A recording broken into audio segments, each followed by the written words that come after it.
Chapter 854. Before Su Qianxi could say anything, Oming said, "Where do you want second brother to sleep?" Yulili heard that, and looked at Oming. Then, she grabbed Su Qianxi's sleeve for help and said, "Qianqian." If she stayed in the same room with Oming, she couldn't imagine what kind of humiliation Oming would give her. She couldn't stand it. She really couldn't stand it. If it happened a few more times, Yulili was afraid that she couldn't help but die again. Instead of being unable to lift her head and stand up in front of him, it was really better to die. Seeing this, Su Qianxi was a little embarrassed and looked at Oming. She saw Oming's eyes slightly narrowed, and an unspeakable sense of danger filled the air. Su Qianxi was even more embarrassed. She pulled Yulili's hand and said, "Lily, you'd better stay in the same room with Oming. I'm afraid that Li Xiqing will not agree."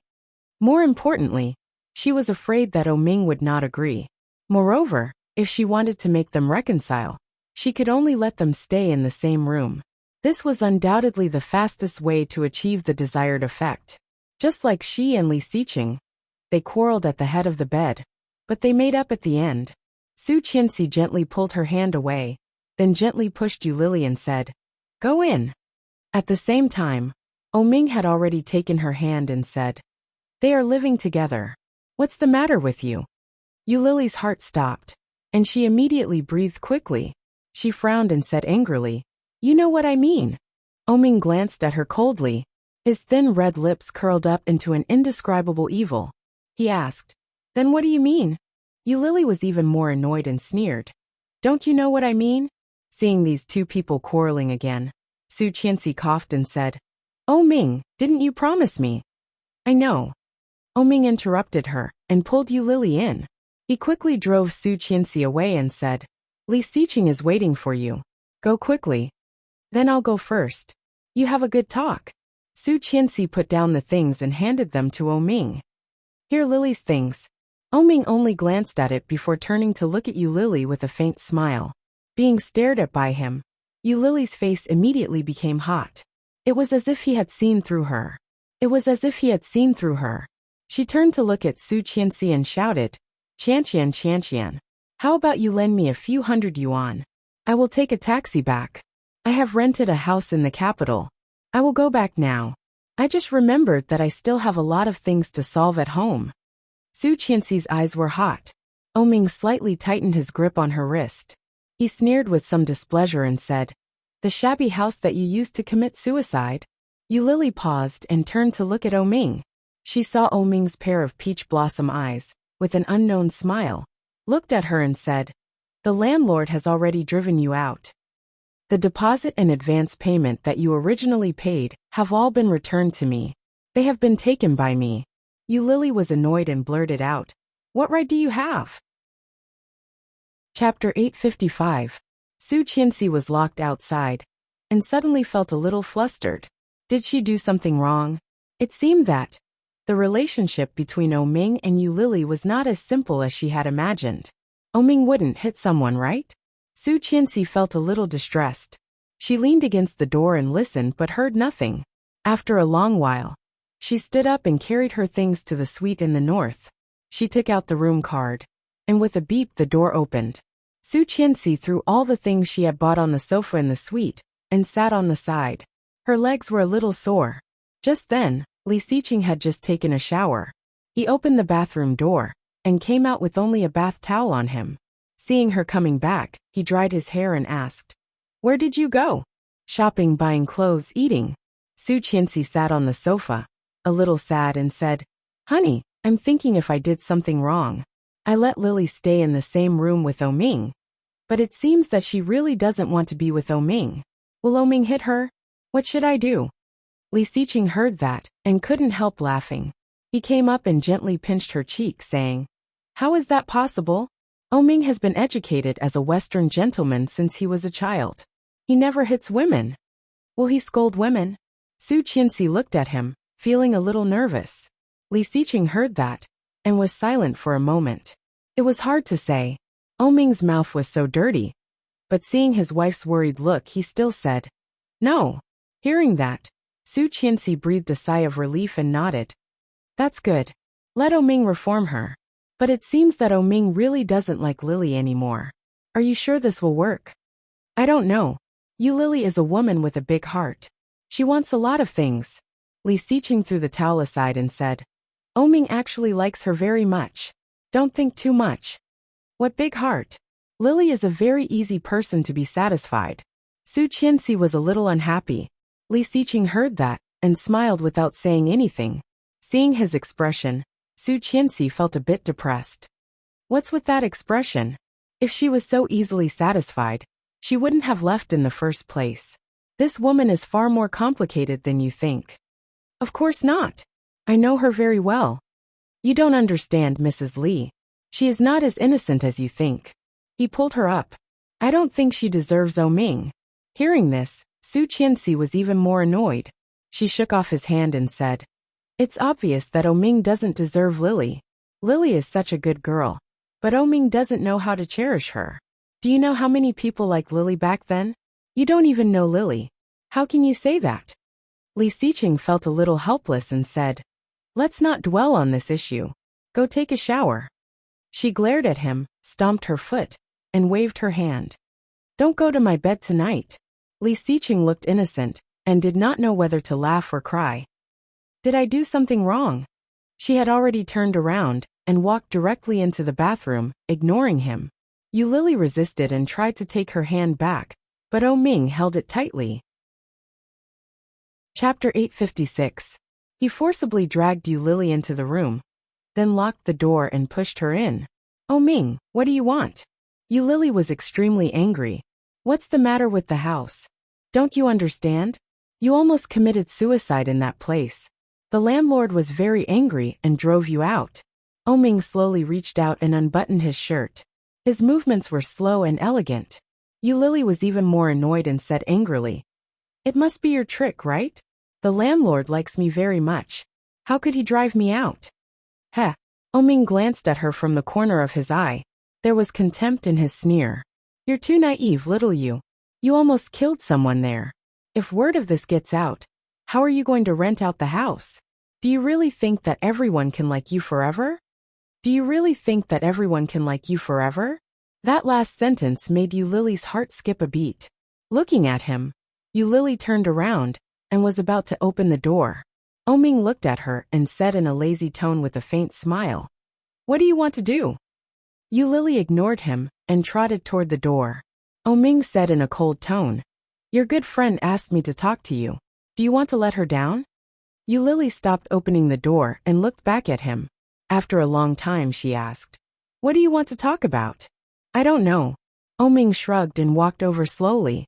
His leather shoes landed on the thick carpet without making a sound. But don't you have a lot of things to say to me? He asked. As he spoke, his footsteps had come over, and the distance between them had been quietly shortened.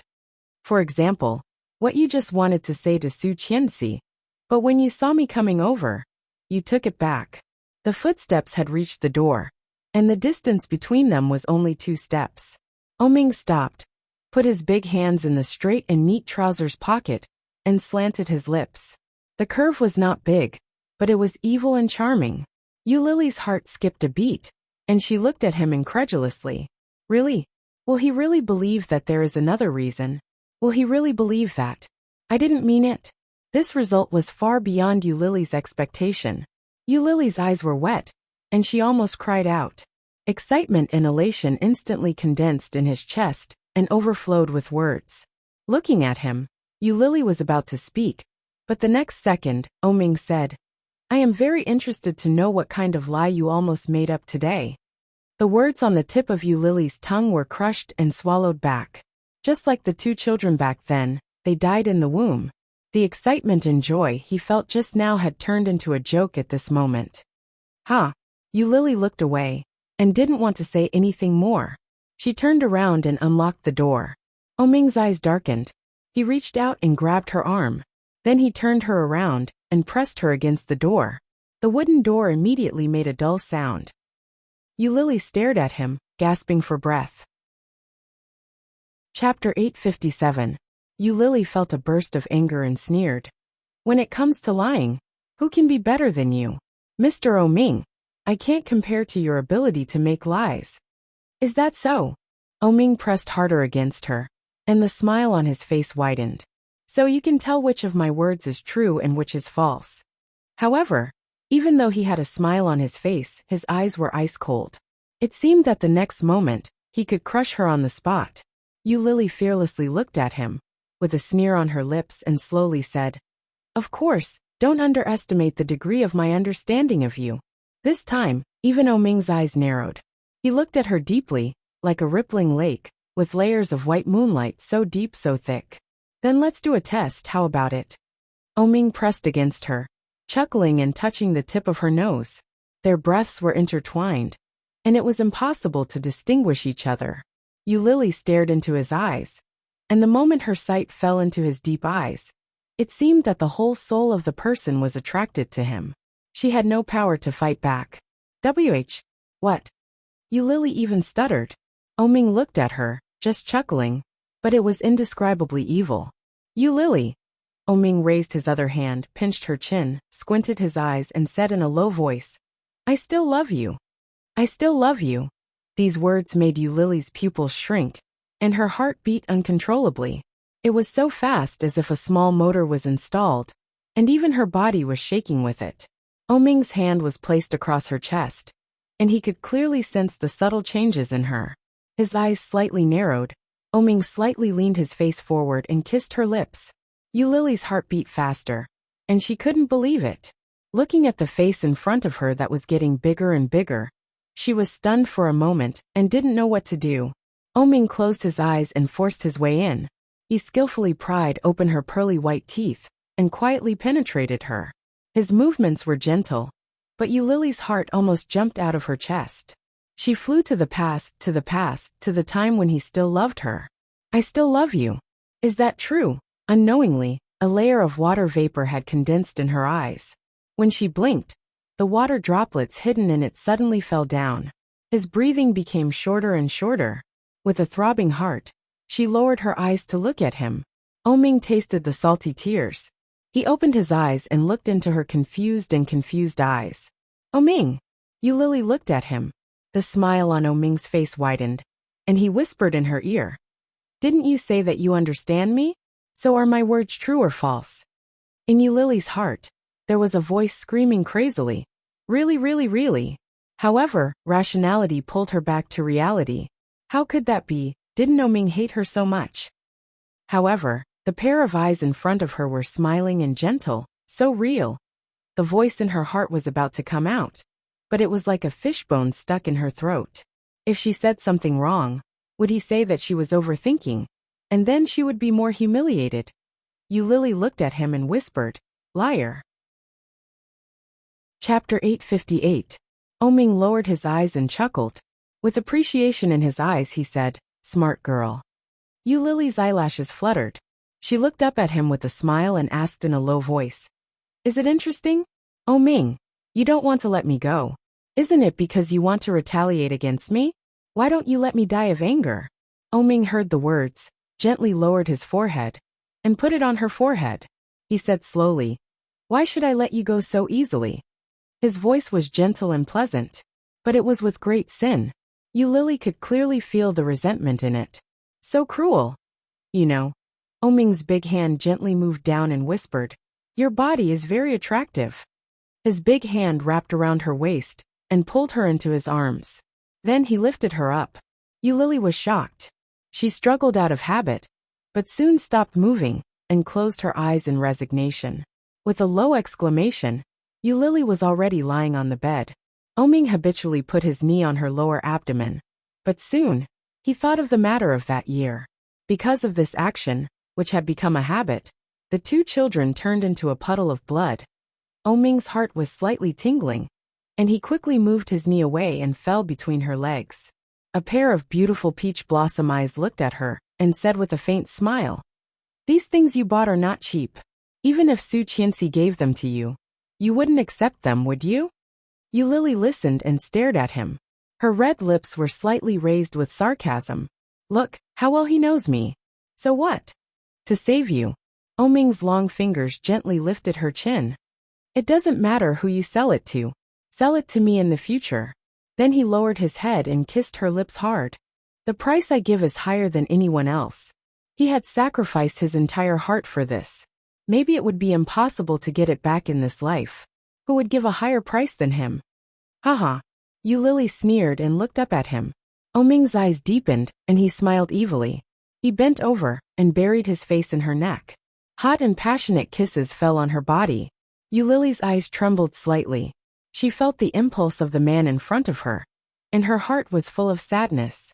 Gently closing her eyes, Lily passively endured his roughness. The passionate kiss went deeper and deeper, teasing each other's senses. It had been a long time since he had touched her like this. For Ming, it was undoubtedly a familiar stimulation. His body had already reacted. He panted and peeled off her clothes layer by layer. Unexpectedly, when he removed the last layer of her clothes, he suddenly realized that there was an even breathing sound coming from above his head. Ming paused and looked up. Lily's eyes were closed. From Ming's angle, he could clearly see her long eyelashes. Lily's breathing was steady, and her chest rose and fell. Just looking at it, it was a very fascinating picture. However, it made Ming laugh angrily. This woman actually fell asleep? How big of a heart did she have? He pinched her chest twice as a punishment, but Lily just waved her hand and frowned. Then she tilted her head and continued to sleep. Chapter 859. After a low curse, Lily still did not respond at all. Ming was speechless. In the end, he turned and went into the bathroom. The bathroom door was gently closed, and Ming also turned off the lights in the room. In a place where Ming couldn't see, Lily opened her eyes and looked at the darkness above her head. Tears quietly fell from the corner of her eyes. However, her heartbeat was fast. That sentence was true. Just as he knew her, she knew him. After Ming took a shower and dried his hair, it was very late. He tiptoed back to the bedroom and unconsciously climbed onto the bed. There wasn't much self-consciousness involved in all of this, and everything was done naturally and smoothly. But after going to bed, he suddenly woke up. Damn, why am I so careful? For some reason, Ming was depressed. After lying down, he pulled out the quilt that was under Lily's body. Lily moaned and turned over. Her even breathing could be heard. Ming held his forehead and covered her with the quilt. Then he lay down and closed his eyes. However, his mind was full of thoughts, and Ming couldn't calm down at all. Turning around, he reached out and gently hooked the little woman who had fallen asleep. Ming's heart finally calmed down a little, but what he didn't expect was that Lily took the opportunity to lean in his direction. Ming's body was stiff. At the same time as he was stunned, Lily had leaned over and gently rubbed against him to adjust a comfortable position. Then there was a steady breathing sound. This was the habitual movement she used to have. She was like a kitten with sharp teeth and claws, snuggling comfortably in a warm nest after falling asleep. Ming's heart beat fast, his body was stiff, and he didn't move. This woman really surprised me all the time. But, am I special? Was this unconscious movement in her sleep something that only happened to him? Or, does she do this to every man? Thinking of this, Ming's heart was more like being scratched by a cat, itching unbearably. Ming was not sleepy at all. He held the woman in his arms, and his thoughts had completely flown away. The night was silent. When Lily woke up, there was no one beside her. The seat beside him was empty and cold. Lily sat up. She was only wearing a thin shirt. Looking at the position beside her, she was slightly stunned. She clearly remembered that Ming slept here. Could it be that she remembered wrongly? Last night, he seemed to have hugged her. Just like before, he hugged her to sleep. Just like before, she leaned toward him. It was a comfortable habit. But where was he now? Ming had a habit of lazing in bed. Usually, when there was nothing to do, he wouldn't get up very early. He looked at the time. It was 8 in the morning. The landlady's daughter, Xiao Shui, looked at the tall and straight figure standing in room 403. She couldn't move her eyes away at all. His eyes lit up as he watched Ming walk around and pack his things. He approached him and asked, "Mr. O, is Lil you really not going to stay here anymore? Did she say she wanted to move?" What a pity. If he lived here, this man might come here often. Although he was already taken, It was still worth it to be able to see such a man every day. Oming nodded gently and said, "We're going back to Kingstown. We've troubled you during this time. Dash. Chapter 860. I see. Snowy was disappointed, but she quickly put on a smile and said, "Then I will ask my mother to settle the account for you." "There's no need for that." Oming picked up the notebook that had been on the table for a long time. There was a clear outline of a face on it. Oming's eyes darkened slightly. Looking at the lines, he said, "You should have signed a contract with you. The rest is the deposit, right? Since it was a breach of contract, you should keep all of it." While speaking, his eyes did not move away from the notebook. The strong and clear outline on the notebook, with only a few strokes, was very vivid. It was Oming. At the bottom, there were two small and cute babies, with big round eyes, lying in the swaddling clothes. Looking through it, there were a lot of random drawings in the notebook. Some were intentional, and some were scribbled. At the same time, there were also a lot of words. "Life is worse than death. I can't stand it anymore." The black ink had solidified. Oming looked at the words, and his eyebrows were full of complex feelings. So after writing this, she committed suicide? Noticing Snowy's gaze, Oming closed the notebook and put it in a small box. He said, "I can clean it up myself." "Thank you." Snowy blushed, nodded, and said, "Okay, then when you need me, you can find me. I am next door." "Okay, thank you." Oming smiled politely and soon Snowy went out. After Snowy left, Oming picked up his phone and called Su Qianxi. Su Qianxi had just finished washing and picked up the phone when she saw the phone ringing. "Hello, sister-in-law, this is Oming. I know, what's wrong? I'm outside right now. Go check on you, Lily, and take her to eat breakfast." "Well, okay." Su Qianxi responded and had put on her shoes. After a pause, she suddenly thought of the conversation with you Lily yesterday and called, "Oming." "Yes. Do you know why she aborted the child?" Oming heard the words, was silent for a moment, and then said, "Because it was my child." Because it was his child, so she did not want to keep it. Simple, rude, and hurtful reason. Su Qianxi heard that and chuckled. Li Xiqing walked out of the bathroom and heard her laughter. He looked over curiously and asked, "Who are you talking to?" "Oming," Su Qianxi said to Li Xiqing. Then she smiled at Oming and said, "Did Lily tell you that?" Oming felt that her smile was a little ambiguous, so he nodded and asked, "What did she say to you?" "Hey, when are you coming back? I think it's better for you to say some things to Lily face to face. But you can't reject Lily based on your own understanding. Lily looks strong on the surface, but she's very sensitive. It must be because you're not good enough to her, so she's hiding it from you. If you don't ask, she'll definitely tell you." Chapter 861. Su Qianxi had never seen how bad Oming's mouth could be. However, what Oming said yesterday was enough to make her angry. In addition to Li Xiqing's words, Su Qianxi had already silently labeled Oming as a bad mouth. Li Xiqing heard Su Qianxi's words and felt a little funny. Oming's mouth was not bad. It was mean. Su Qianxi quickly hung up the phone. Seeing that Li Xiqing was still in his nightgown, she said, "I will go see Lily first. You can come to the dining room later." "Okay." Li Xiqing rubbed her hair, bowed his head and said, "Kiss me." Su Qianxi looked disdainful, turned her head away and ignored him. She picked up her bag and left. In front of Lily's suite, Su Qianxi rang the doorbell. After a few seconds, Lily opened the door. Her short hair was half wet, and she was wearing a bathrobe. When Su Qianxi saw her, she smiled and said, "Oming asked me to take you to breakfast. Let's go."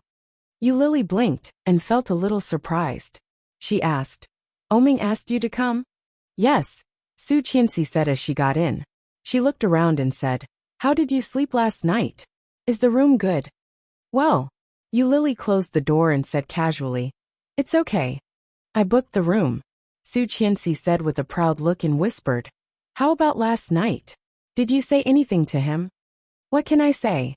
Lily chuckled and looked down. "What are you thinking about?" She didn't say anything to him, but Oming did say something to her. Some words that made her feel very hurt. Su Qianxi smiled ambiguously, raised her eyebrows at her and said, "Didn't you?" Lily saw her expression and reached out to push her face. She laughed and said, "Go away. I just got out of the hospital. What are you thinking about?" Oh, Su Qianxi looked like she understood. "I see." Lily saw the regret on her face and was speechless. She rolled her eyes and said, "Where did you learn that expression? You're so mean." Su Qianxi laughed and once again raised an eyebrow. "You learned it from the children's uncle Luo Zhan. It's really cheap, isn't it?" At the same time, Luo Zhan, who was far away in Kingstown, sneezed.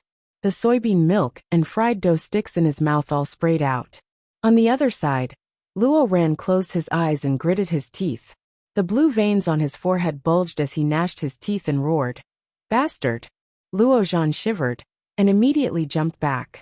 He waved his hand and shouted, "I didn't mean it. Someone must be scolding me. It's impossible to guard against it." Luo Ran held the cup in front of him and was about to throw it over. Luo Zhan immediately covered his face with his hands, closed his eyes and shouted, "Big brother, you're a handsome man and don't hold grudges against me." "Humph." Luo Ran put down the cup and looked at the breakfast that had been ruined by Luo Zhan in front of him. He pushed it away and said angrily, "Clean it up. I'm leaving." "Where to?" "A date." After that, Luo Ran picked up a coat and opened the door to go out. Luo Zhan was disdainful. Seeing the mess, he couldn't bear to look at it and looked away. Chapter 862. He sighed in his heart, but soon accepted his fate and slowly cleaned up. Before he could finish packing, his phone rang. The name was Ruala. Ruala met Louis Han at a party organized by his colleagues last time.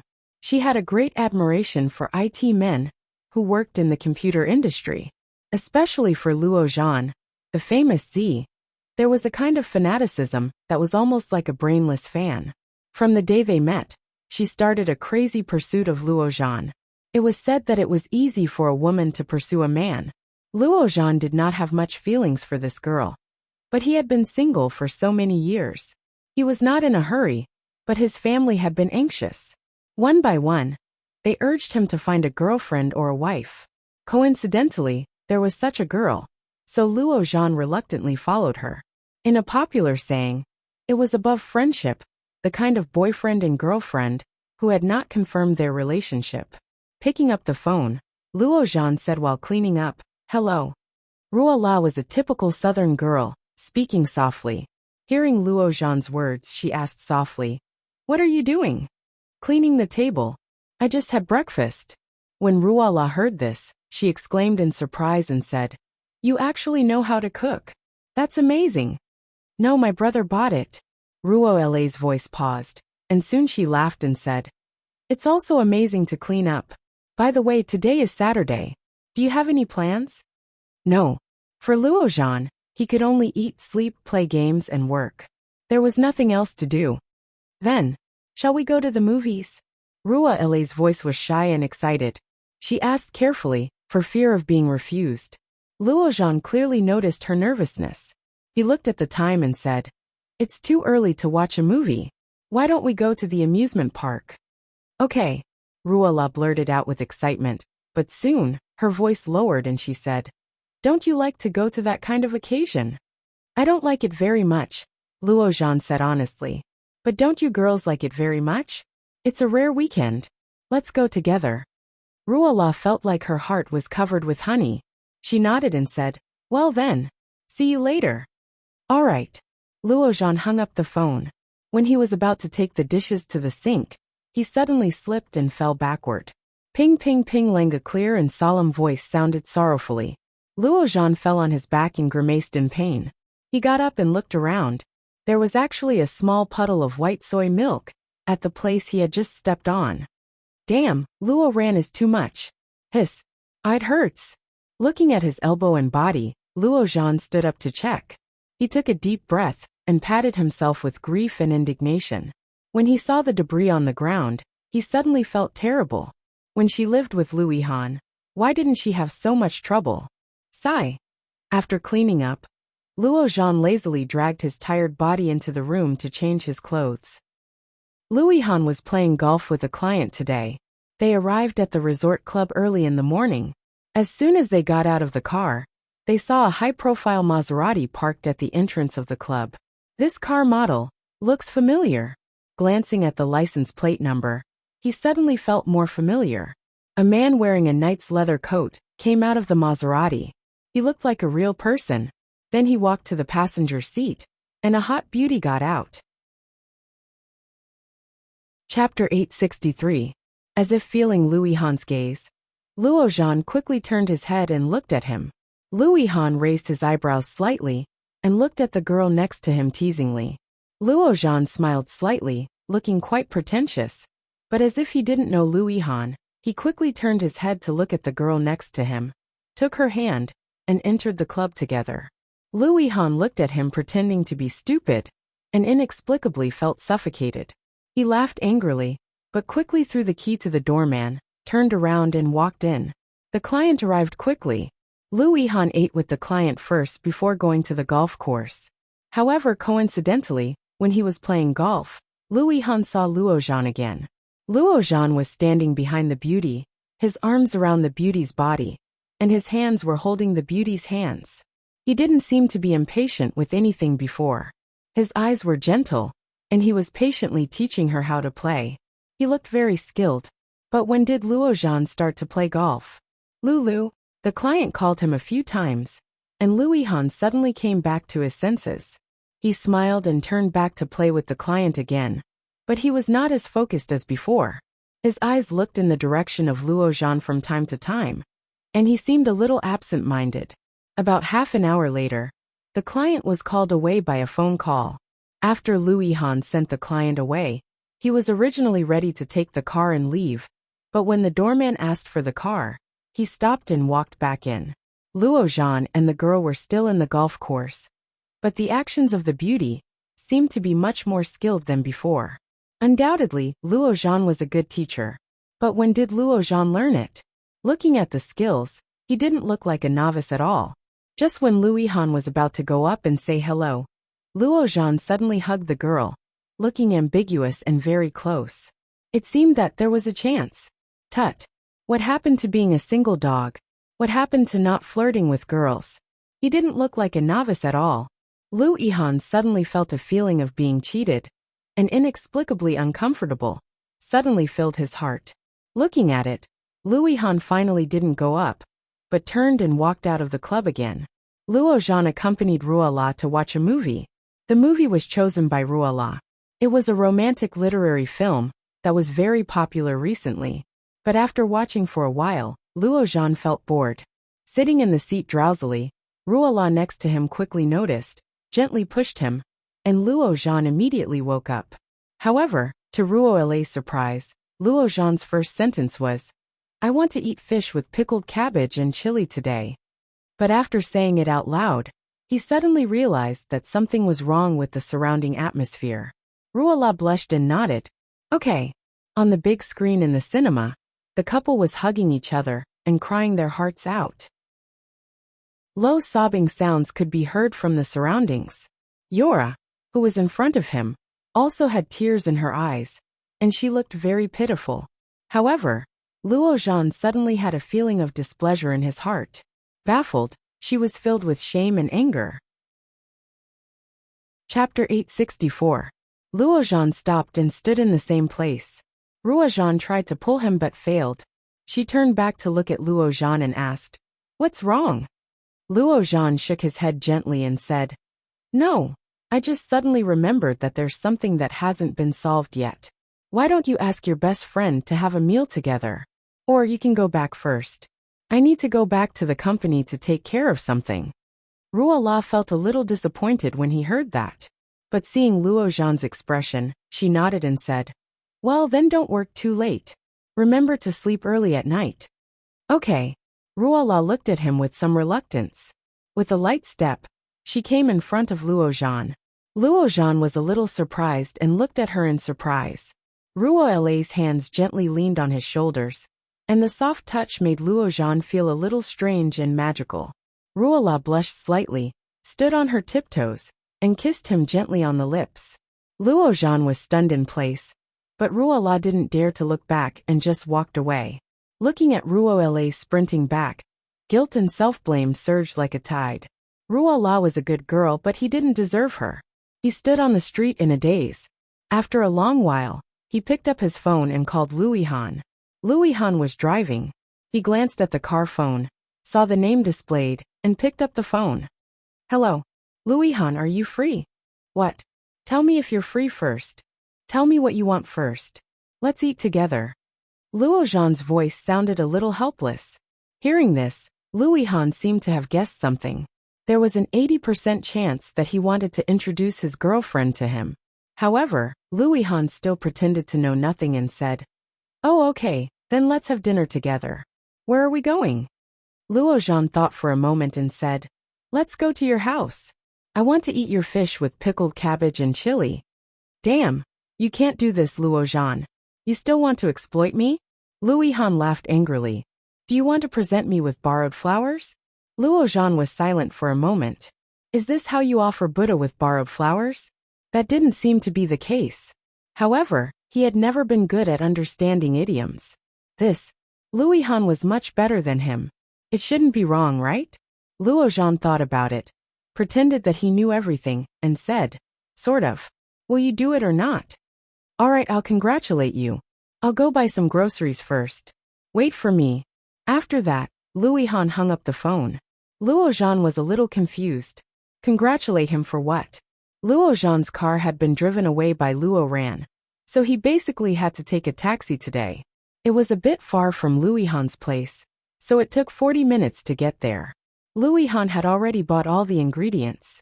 Luojan entered the password skillfully, and Luihan was busy in the kitchen, clean and tidy. Luihan's home did not look like a woman's home at all. Luojan lay directly on Luihan's sofa and slightly narrowed his eyes. Unknowingly, he had fallen asleep. In the dream, Ruola tearfully accused him of being heartless and playing with her. At the same time, the scolding and disappointment of his parents and Luo Ran filled his ears. Chapter 865. Then Luihan reached out and pushed him, and Luojan fell backward. His whole body jerked and immediately, he opened his eyes. Luihan was shocked by his sudden convulsion, and after seeing that he was fine, he breathed a sigh of relief. He patted Luojan and said, How can you fall asleep like this? How tired are you? Luojan took a breath and sat up from the sofa. Luihan saw that he did not seem to be in a good state and said, Where is your girlfriend? Oh, I let her go back first. Luihan was dumbfounded and said incredulously, No way, I made so much delicious food. I just wanted to get to know your girlfriend. You actually let her go back? Why do I want to get to know her? Luojan sat up straight. Maybe tomorrow she will not be my girlfriend. I don't think we are suitable. D***men. Weren't you two fine in the morning? You even hugged each other and played basketball. I thought you were going to get a room or something. Then, he seemed to have thought of something and said, Could it be that you dumped her because she refused to be with you? Scumbag. Luojan said, When did I go to play basketball? Did you see it wrong? Damn, I don't know you. How could I see it wrong? You must have seen it wrong. I didn't play basketball today. Luojan stood up and went directly to the bathroom. After coming out, he shouted, I'm starving. Let's eat. Luihan thought of this morning, when Luojan pretended not to know him, and he pouted. After washing his hands, they went to the table together and Luojan ate happily. Luihan ate slowly and said, Seriously, you can't play like this. Girls have to be pursued slowly. Who can stand it if you ask to get a room all at once? By the way, this girl should not be the same as the nightclub girl you had last time, right? Luojan ate and listened with a confused face. Don't pretend to be stupid. I saw it twice. I don't know how many times I didn't see it. Luihan, you must have. He saw it wrong. However, just when he was about to say it, Luojan suddenly remembered. Luo Ran. Where are you going? Date. Thinking of Luo Ran, Luojan snorted, looked at Luihan and said, I know, the person you saw was not me. How is that possible? I'll recognize you even if you turn into ashes. Do you really think I'm blind? Or do you have a twin brother? Luojan was silent for a moment, then let out a long hiss, and said with some embarrassment, How should I say this? I didn't want to tell you, but since you asked, then I'll admit it. What? I do have a twin brother. He just came back from London some time ago. Luo Zhan snorted and said with a look of disbelief. Then why have you never mentioned it before? Why should I mention it? It's not a big deal anyway. Luo Zhan didn't care at all. He took a sip of the pickled cabbage soup and said, he has his parents and I have mine. We don't have many opportunities to see each other all year round. Even Oming and Lao Er rarely see him, let alone you. Chapter 866. Lu Han was worried that he would not be able to finish it. Unexpectedly, most of it went into Luo Zhan's mouth. He said he was here to eat, and he really came to eat. After Luo Zhan was full, he helped clean up the dishes and did not say a word. After cleaning up and washing the dishes, when Luo Zhan was ready to go back, his phone rang. It was Li Xiqing. Lao Er, come to Palace 1. Okay, but I have eaten. If you want to eat, you don't have to wait for me. Luo Zhan was a little sleepy after eating and yawned. Suddenly, the voice on the other side suddenly changed, and it was Oming's voice. He said, you are familiar with Lu, right? Ask him to come with us. Why? Luo Zhan was a little puzzled, but soon, there was a flash of white light in his mind, and Luo Zhan immediately understood and asked, is it the woman surnamed you back? Yes. All the causes and consequences had been connected, and Luo Zhan immediately knew what it meant. Glancing at Lu Han, who was sitting on the side playing with his mobile phone, he said, oh, you can rest assured that Lu Han does not like that woman. Lu Han heard his name, turned his head and looked over, a little confused. However, Oming did not explain much and said, just come over. After that, he had hung up the phone. Luo Zhan was a little helpless, looked at Lu Han, and said what Oming said. Well, anyway, I have nothing to do. Lu Han stood up and said, I'm going to change clothes.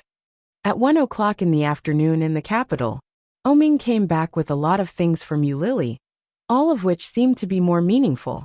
After returning to the hotel, Yu Lily just came back after eating with Su Qianxi.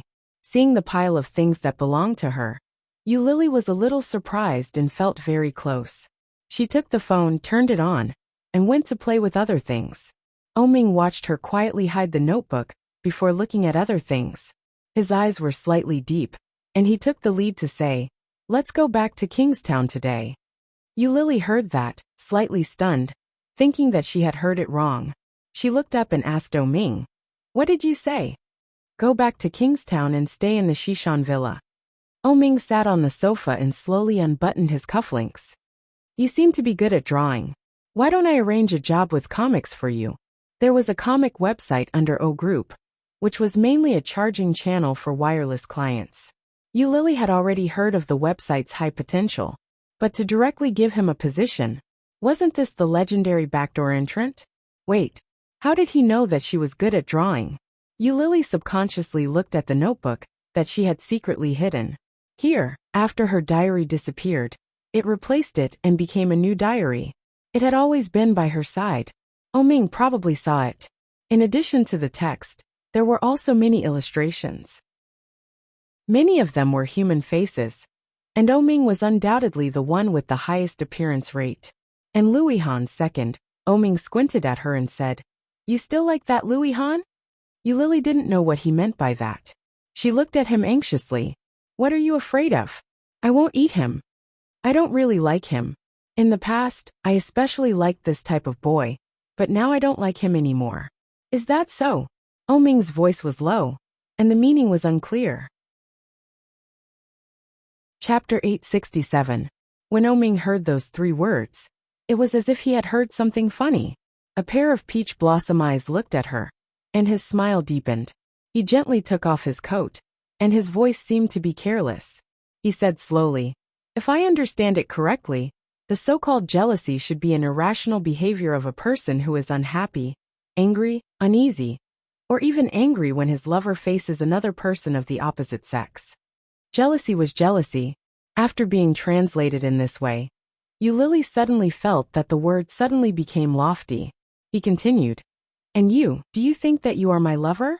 Yu Lily was stunned when she heard what Oming had said. Obviously he was not. Yulili originally wanted him to shut up, but she did not expect such a reply, and suddenly became embarrassed. She thought that he would be the passive one. However, Oming's rank was obviously much higher than he had imagined. Oming's eyes looked at her and smiled, slightly raised his eyebrows, and slightly raised the corner of his mouth. You are just my lover. After a pause he added, there can be many lovers, but there can only be one lover. Yulili's heart was suffocated, and she felt a sharp pain. Lover, lover. It seemed that there was only a difference of one word, but the difference was like heaven and earth. In order to get, the person who paid money was a lover. In order to get, the person who paid sincerity was a lover. Yulili never expected, but facing it like this, she still couldn't help but feel pain. What a knife! Oh hee hee. Yulili looked at Oming with an indifferent expression and shrugged. I already knew it. It was just a joke. But you're so serious.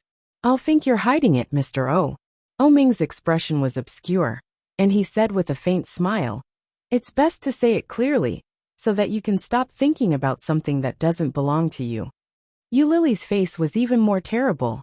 Oming acted as if he didn't see it, looked around, and said, go pack up, and go back to Kingstown in the afternoon. While speaking, Oming had already stood up and entered the bathroom. Yulili looked at Oming's back, and her lips were pressed into a line, and her face was slightly pale. Looking at the notebook in her hand, Yulili sat on the bed and flipped through it. She had bought this book back when she was in Kingstown. Because it looked very beautiful, Yulili bought it without much thought. Occasionally he would scribble on it. It was a very thick book. It was a beautiful steel plate, with a thick hard paper cover. It was hard to tell how much paper was inside. On the last page, a name card was drawn. Dr. Jean Baiha was the chief physician of obstetrics and gynecology at the First Hospital of Kingstown. At the bottom of the business card, Yulili had clearly written a few words. I'm sorry I couldn't protect you. Seeing these words, Yulili felt a lump in her throat, but then she closed the book and stuffed it into the box on the side. Oming was in the bathroom, leaning against the glass cubicle with his phone in his hand, looking at the business card taken on his mobile phone. Oming thought for a long time before he opened WeChat and sent it to Sucheng. Editor. Yulili Sucheng immediately understood and replied, okay, check it right away. Chapter 868. Yulili was a little surprised by Oming's thoughtfulness. He actually found the things for her. There was a wonderful feeling in her heart, which was quickly fermenting. Looking at the familiar things, Yulili began to pack her luggage. Oming walked slowly to the bed, picked up the computer on the side, and quickly typed on the keyboard. Yulili looked up at Oming, and her movements became slower and slower. After thinking for a long time, she said, didn't you buy Lida's company? Can you help me find my things back? Oming glanced at her from the corner of his eyes. He turned his eyes back to the computer screen and said casually, didn't you say that you didn't use my computer? How did you know that I bought that company? Yulili was slapped in the face, and her face became hot. It was rare that Oming didn't take advantage of the situation. He looked at her red face and asked, what things? The diary.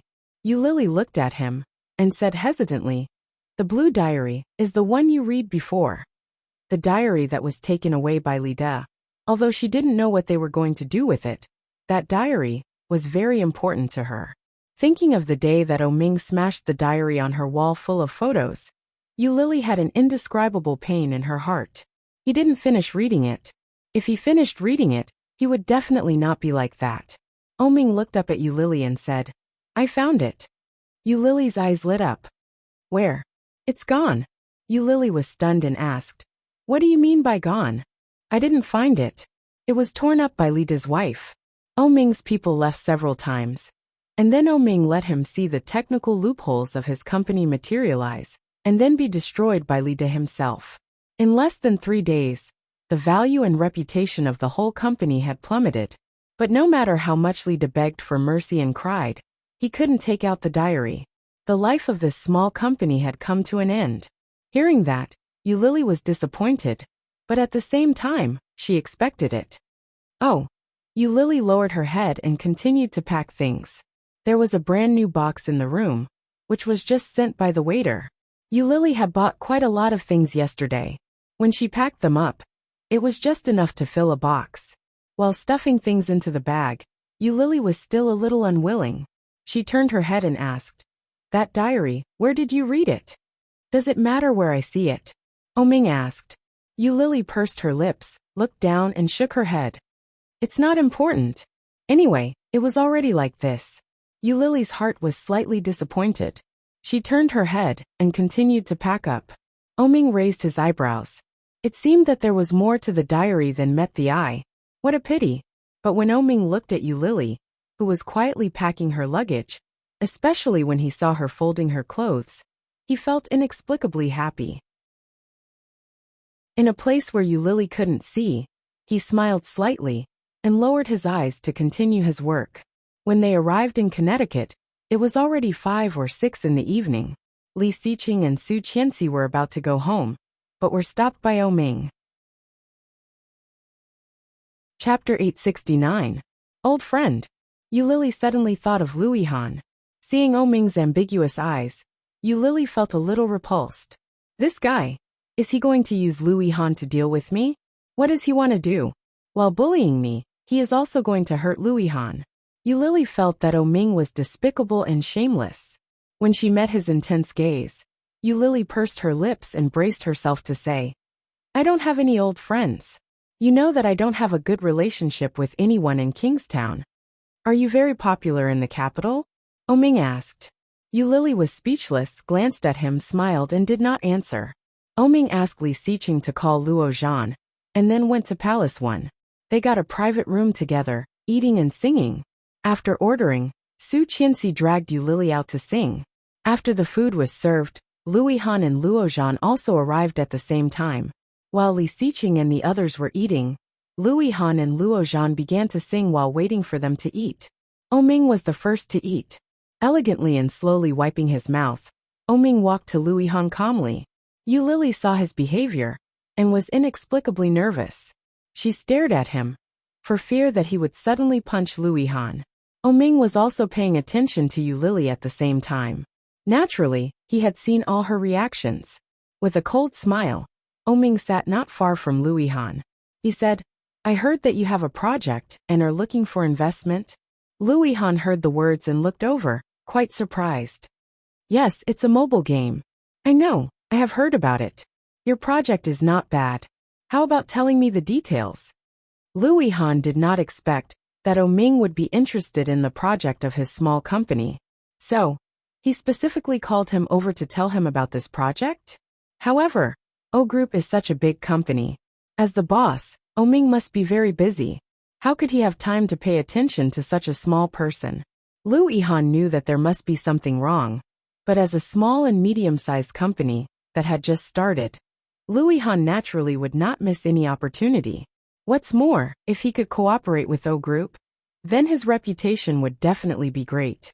Invisibly, his company would certainly enter the vision of various companies.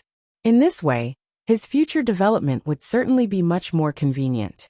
Undoubtedly, if he could really climb up the tree of O Group, it would be beneficial for Luihan. Immediately, she gave Oming a detailed explanation.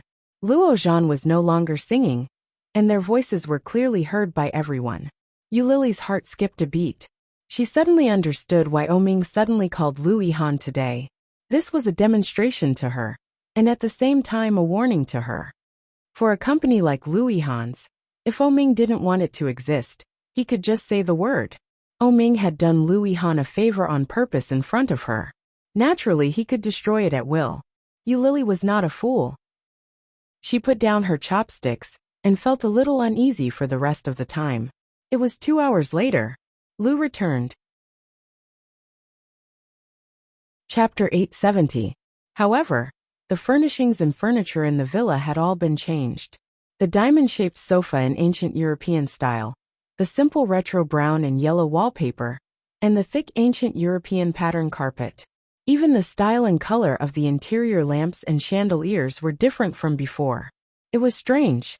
However, the villa was filled with the owner's wealth that exceeded that of ordinary people. Such decoration was too ordinary. If she didn't know that she had lived in this villa before, she would really think that she had walked into the lobby of a luxury hotel. It was not like Oming's usual style. Yulili dragged her suitcase in and walked back to the master bedroom with ease. However, the mattress in the master bedroom had also been changed.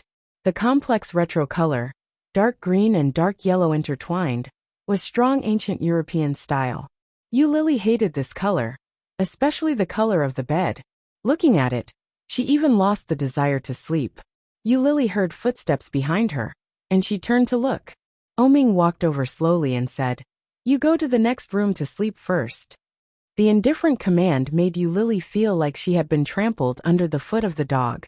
Next door was a guest room. The opposite was the second bedroom. Oming actually let me sleep in the guest room. Yulili looked at the master bedroom and asked, "Is this where you sleep?" Oming should not like this kind of pattern. In his words, it was old-fashioned and vulgar. When Oming heard that, he glanced at Yulili and said, "Anyway, it is not yours." Yulili immediately understood. Since Oming said so naturally, it could not be his own. So there was someone else living here. Even the decoration of the living room, and so on were done by that other person. But who could it be? Oming had a lot of houses under his name, but only the villa in Shishan was used by him to raise a woman. Yulili had stayed in this canary's cage for 3 years. In that case, the other person must be a woman. Don't tell me, it's that Miss Shun, that fiancé? Yulili looked at him with a sneer and said, "Your private life is really rich." Oming glanced at her and chuckled. "Why are you jealous?" Yulili smiled and looked at Oming with a pair of beautiful big eyes. She asked, "Oming, what is our relationship?" Oming put his hands in his trouser pockets and walked over. His smile didn't diminish. He raised his eyebrows and said, "Didn't I tell you earlier? You are my lover." TSK, if I remember correctly, you just said today that this so-called jealousy is the irrational behavior of a person when their lover is facing another person of the opposite sex. Since they are in a relationship, why would I be jealous? Yulili's eyes were contemptuous, but her heart was stuffy and depressed. Lover, she still became his lover. Didn't we agree not to repeat the same mistakes? Why did everything change again unknowingly? She turned around and pulled her suitcase to the guest room next door. There was nothing in the empty room. Yulili's heart ached even more. How a man treated a woman could be seen from the details. Obviously, Oming didn't plan for her and brought her back just like that. Chapter 871. In any case, Yulili couldn't resist the man's coercion. Resigned to her fate, she went to find the bed and put the quilt on it. The spare bedding was very clean, and it was obvious that someone always took care of it. This villa had not been empty in the past 4 years. Yulili was not very comfortable, but on second thought, it seemed that she was not qualified to interfere with how many lovers he had, or whether he had a fiancé. She was just one of his lovers, that was all. Just after Yulili dragged the suitcase away, Oming turned his head and took a deep look at the master bedroom, with the same unhappy look on his face. He picked up the phone and called the nanny, Nanny Zhou, who had already gotten off work. She quickly answered and shouted, "Master O, didn't I ask you to change all the things in the room? Why haven't you changed them?" Nanny Zhou seemed to be a little nervous and said, "Miss Shin didn't let me change them. A few days ago, the movers came, and Miss Shin directly drove them away. I can't help it, Master O." Oming's face became more and more sullen, and he said, "Who is she? She lived here for less than 2 months, and she made my place like this." In the face of Oming's obvious anger, Nanny Zhou didn't dare to say a word. Oming's tone was not good, and he shouted, "Now come here immediately and change them." "Yes." Just after the phone was hung up, Oming put the phone down and walked into the room. He walked into the cloakroom, which was full of beautiful women's clothes, and a few of Oming's clothes. With a black face, Oming clenched his teeth and fists, and he was furious. So dirty. He turned around and slammed the door. Just at the door of the room where Yulili was, Oming's cell phone rang. Oming was about to open the door, and after taking his hand back, he picked up the phone. It was Sucheng. "Master O, I have found out about Dr. Jean Baiha." Oming stood at the door, and soon turned away, and asked with a cold face, "How is it?" Dr. Jean retired last year, and now she is an honorary professor in a medical school. So I found her now. About 4 years ago, Miss Yu once saw the obstetrics and gynecology department in her hand. I found Dr. Jin's file at that time, and I have sent it to you. There is a document in WeChat. Okay, got it. With that, he hung up the phone. He opened WeChat, downloaded the file, and skimmed through it. This was Dr. Jin's casual note, and it had been saved into an electronic file. Yu Lily had seen Dr. Jean twice. The first time was to confirm her pregnancy, and the second time was to consult about the fetus. Due to the pregnant woman taking too many contraceptives, the possibility of the fetus being deformed or mentally retarded is higher. It is not recommended to keep the fetus. When Oming saw these words, he felt as if he had been struck by lightning. Malformed fetus? Retard? What does that mean? Oming zoomed in on the document for fear that he might have read it wrong. However, after reading it over and over again, Oming held his phone with mixed feelings. Due to taking too many birth control pills, the possibility of fetal malformation is very high. So what did it mean? Did Yu Lily abort the child because of this reason? Lily is a good girl. There must be a reason why she aborted the child. No mother would abort her own child. Chapter 872. Really? What excuse did you come up with this time? A few days ago, just as Yu Lily was about to tell him the real reason, he had said that out loud. Because he didn't believe there was any other reason at all. Thinking of what he had said at that time, Oming wanted to punch himself. It turned out to be like this. It turned out to be like this. Oming's eyes twinkled as he stared at the words on the phone. Oming turned around and walked toward the room where Yu Lily was. When he opened the door, Oming had already walked into the guest room that he had just arranged for Yu Lily and found that she had already made the bed. Seeing him come in, Yu Lily just glanced at him and then continued to make the bed for herself. Oming's heart ached when he saw that. She was still like this. How could this be? Unknowingly, she had caused such a big change in his heart, but she didn't know it herself. How could this be? Oming stepped forward and grabbed her hand. Yu Lily was suddenly grabbed, and she was shocked. Looking at Oming in surprise, Yu Lily laughed and asked, "What are you doing?" But Oming didn't answer. He pulled her, and then held her in his arms. Yu Lily was slightly shocked and surprised. "Yu Lily!" Oming suddenly shouted and held her with both hands. He was still holding the phone in his hand, and his voice was a little hollow. "Let me ask you, in the beginning, why did you have an abortion?" Yu Lily didn't expect that Oming would suddenly think of this question. After a moment, her mind subconsciously thought of the 2 children. Her heart felt as if it had been grabbed by a big hand, and it was very uncomfortable. After a little struggle, Yu Lily's eyes became red, but she sneered and said, "You won't believe me even if I tell you. Let me go." Hearing this, Oming felt that he was simply wrong. How much sin did I have to commit to make my image and her heart fall to this? Yu Lily struggled, but Oming held her tightly. He put his head into her neck, held her tightly and said, "Yu Lily, don't move." Yu Lily was a little uneasy and asked nervously, "What do you want to do?" Oming couldn't have done this for no reason. Oming was silent for a moment then said, "Tell me, why did you kill the children? Why?" Yu Lily stopped struggling. Her eyes were hot and red, and her throat was choked. Oming's strength was very strong.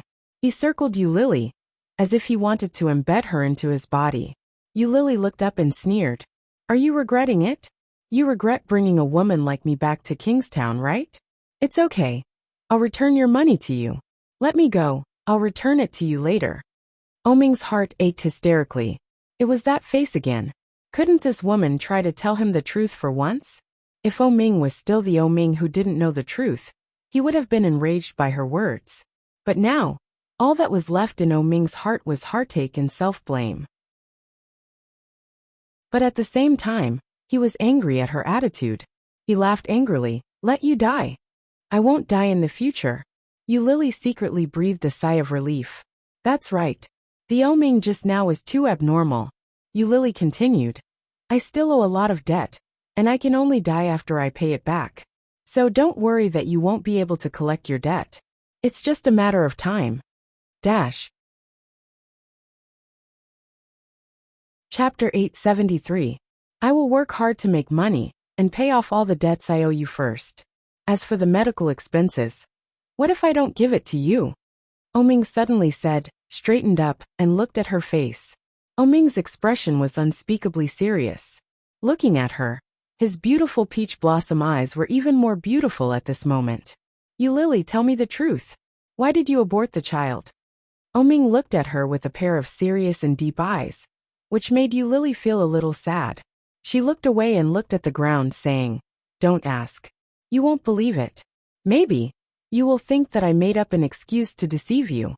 It has always been like this. Since they met 4 years later, he had a deep doubt about every word she said. He had long since lost all trust in her. What was the use of asking this reason now? He couldn't believe it at all. But when Oming heard Yu Lily's words, he felt that his heart was hit by something hard, and the pain was heartbreaking. Because the doctor said that the child was very likely to be deformed, so you aborted the child, right? Oming's hands squeezed her shoulders, and a pair of eyes stared at her, as if he wanted to see through her. Tell me honestly. Yu Lily heard the words and looked at him incredulously. When Oming saw her expression, he already had the answer in his heart at that moment. It's true.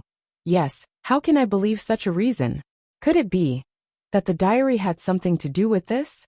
The diary that Yu Lily has been concerned about should be about this reason, right? If Yu Lily told him herself, or if Oming saw the contents of the diary, Oming might not believe it completely. However, Su Chung was his man, and the results he found would certainly not be false. It turned out that Yu Lily hid such a deep and big secret in her heart. Yu Lily's face, which had been calm, suddenly shed tears. Seeing Oming's obviously very serious face, the little umbrella in her heart, which had been held for 4 years, collapsed in an instant after seeing his serious and compassionate expression. Yu Lily's breath was short, and then she broke down and cried. Oming's heart felt as if it had been pierced by a steel needle. Blood spurted out, dripping beautifully. He pulled her into his arms and hugged her. His throat choked, and his eyes were slightly hot. Holding her, he lowered his head and whispered, Why didn't you tell me? Why did you keep it from me? Yu Lily, you are too selfish. His voice was choked with sobs, and his big hand rubbed her short hair with more force. The pregnancy, the possible malformation, and the abortion. Why didn't you tell me a single thing? Why did you wait for me to find out, for me to ask you? Such a big secret. How did Yu Lily manage to deal with all these incidents one after another? Moreover, he had done so many outrageous things. He was simply worse than a beast.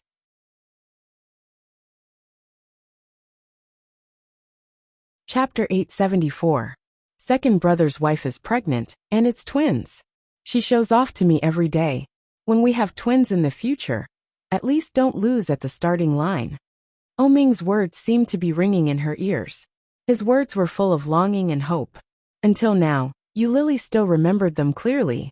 Every time she thought about it, she felt that she had committed a heinous crime. Now, Oming found out what was going on, which made Yu Lily feel even more guilty. She moved her hands up from his chest and wrapped them around his neck. She choked with guilt and said, I'm sorry. I didn't mean it. Oming's heart ached when he heard that. He hugged her tightly and whispered, Promise me that if anything happens in the future, you must tell me, okay? Tell me, and we'll solve it together. Don't hide anything from me in the future, okay? Only in this way could Oming not make mistakes. Only in this way could Oming be with her for a long time. He wanted to be with her. He really wanted to be with her. Yu Lily's crying gradually stopped. After a hard yawn, she wiped her tears with her sleeves. She gently pushed him away.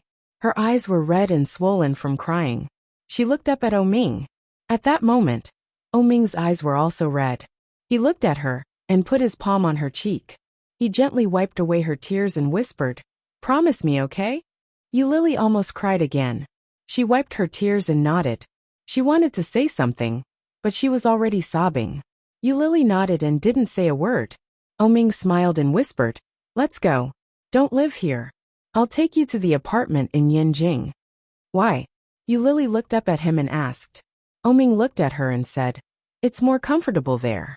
Lily looked at him and didn't ask any more questions. She nodded. When they arrived, Lily found that it was one of the new buildings opened by the Lee Group in recent years. It was a prime location and expensive. It was a luxury apartment on the 28th floor. Lily watched Ming enter the password and walk in. When he opened the door, he clearly found something unusual. There were signs of people living everywhere. The living room was very clean, and there was a faint fragrance in the air. Ming dragged her suitcase to the bedroom. Lily walked in and found that the ironed suit and shirt were all neatly folded. Everything was very neat and orderly. Every corner had an unparalleled taste and comfort. There was no doubt that Ming lived here. I live here? Lily stood at the door of the bedroom and looked at Ming inside. Isn't this your room? Yes, we'll live together. Ming helped her open the box and took out the things inside one by one. We'll live together in the future. Lily's eyes were hot, and she looked at him. In the past, he and she had always lived in the villa in Shishan. Now that the villa in Shishan had changed a lot, he brought her here, living together. Then, what would be the relationship between them in the future? Or was it a lover? Was it the relationship between a kept woman and a kept woman? Lily looked down. She wanted to ask, but she was afraid of thinking too much. She went forward and hung the rest of the clothes with Ming. Lily's movements were much faster than Ming's. Obviously, Ming had never done such a thing.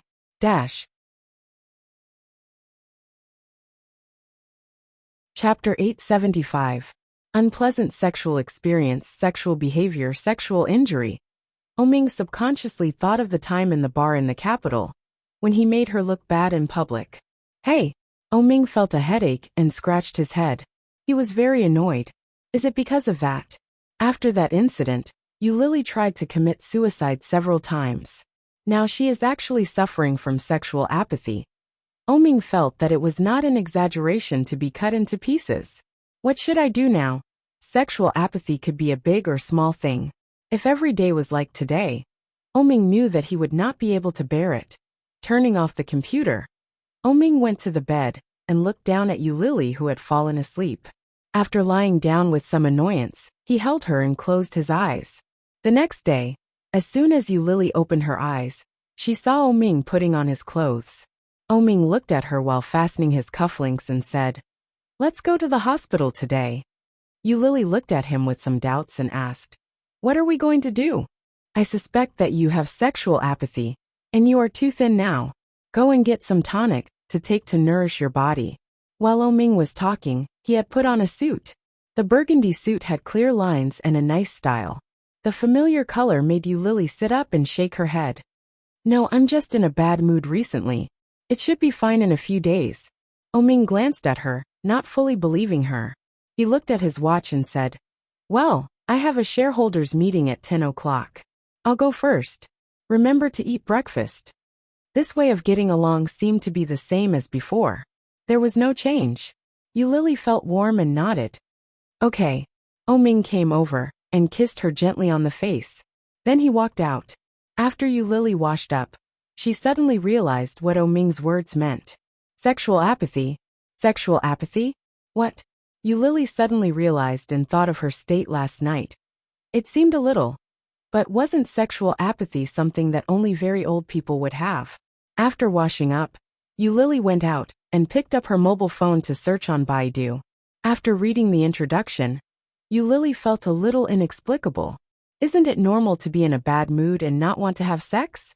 How could he suspect me of sexual apathy? However, this couldn't go on. She was too useless now.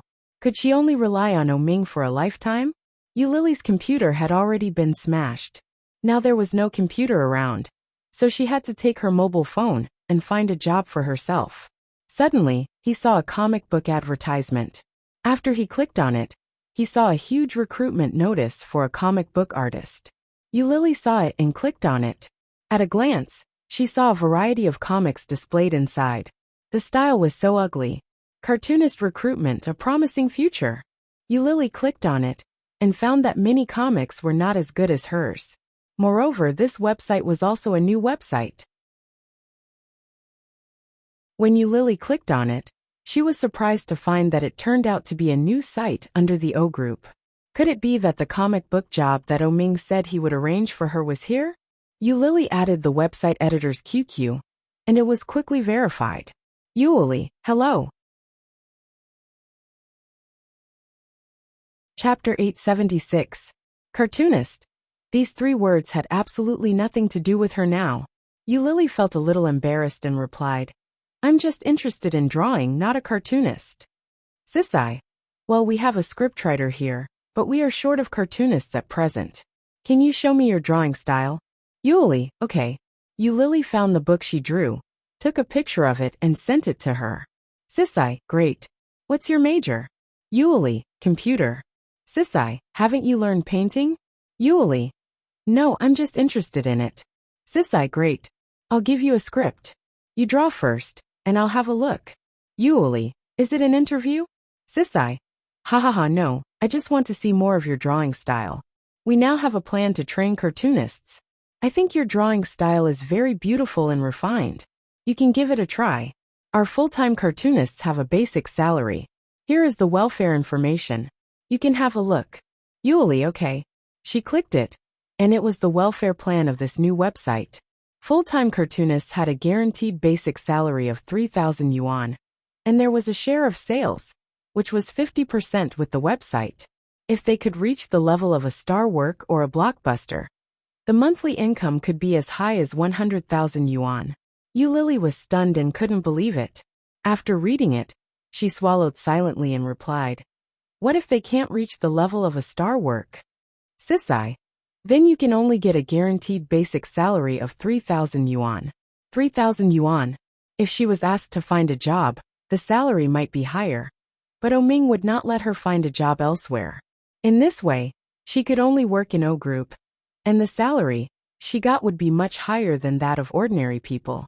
At that time, she looked glorious on the surface, but those who flattered her on the surface actually looked down on her. Yulili knew it clearly. After thinking for a while, she decided to give it a try. Yuli, I see. Let me see your script. Sisai. Document. Yulili took the document, opened it and looked at it. He was immediately shocked by this plot. The plot was about a Chinese girl who returned to China as an exchange student. However, on the first day of school, she was hit by a boy's basketball. The boy apologized to the female protagonist, and the female protagonist was gentle and generous.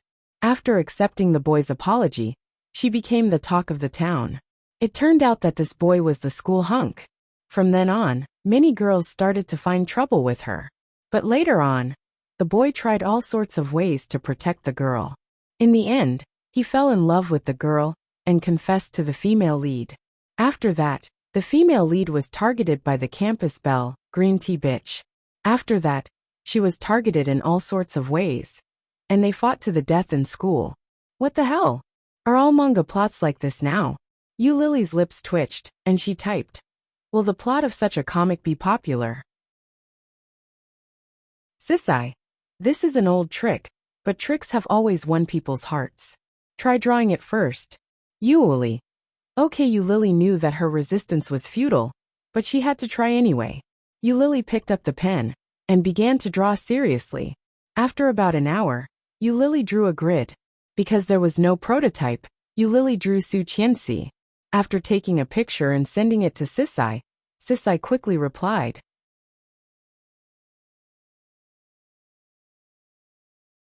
Chapter 877. Ha! Yulili laughed out loud.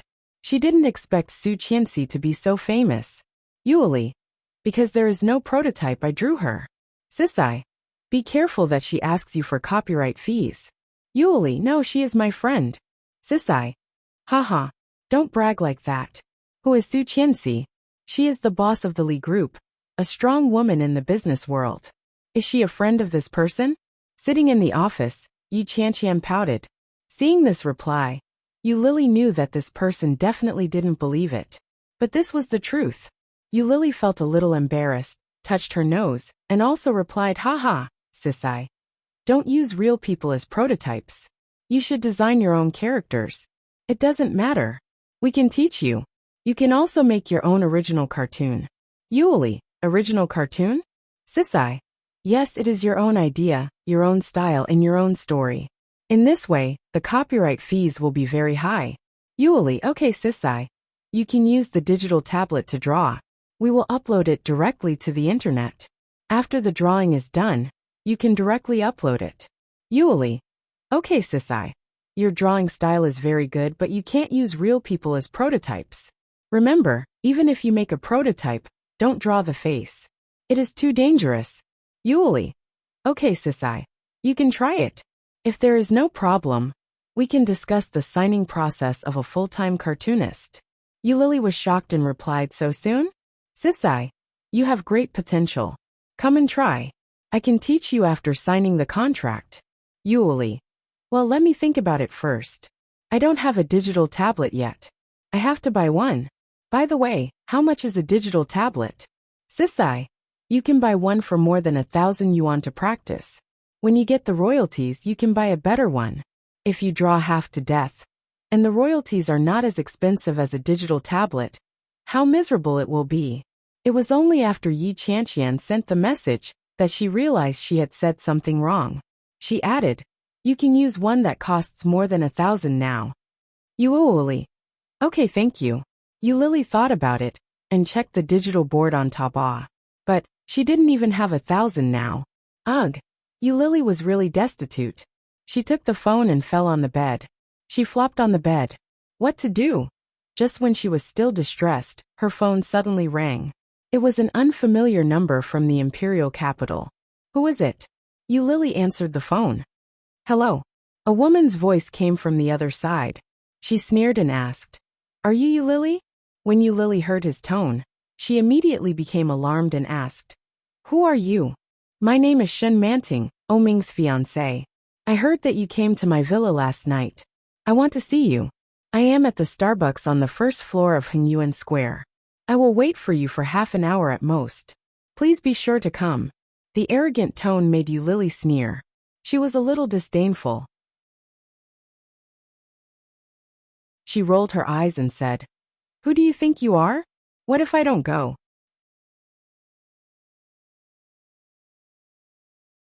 Chapter 878. Oh, is that so?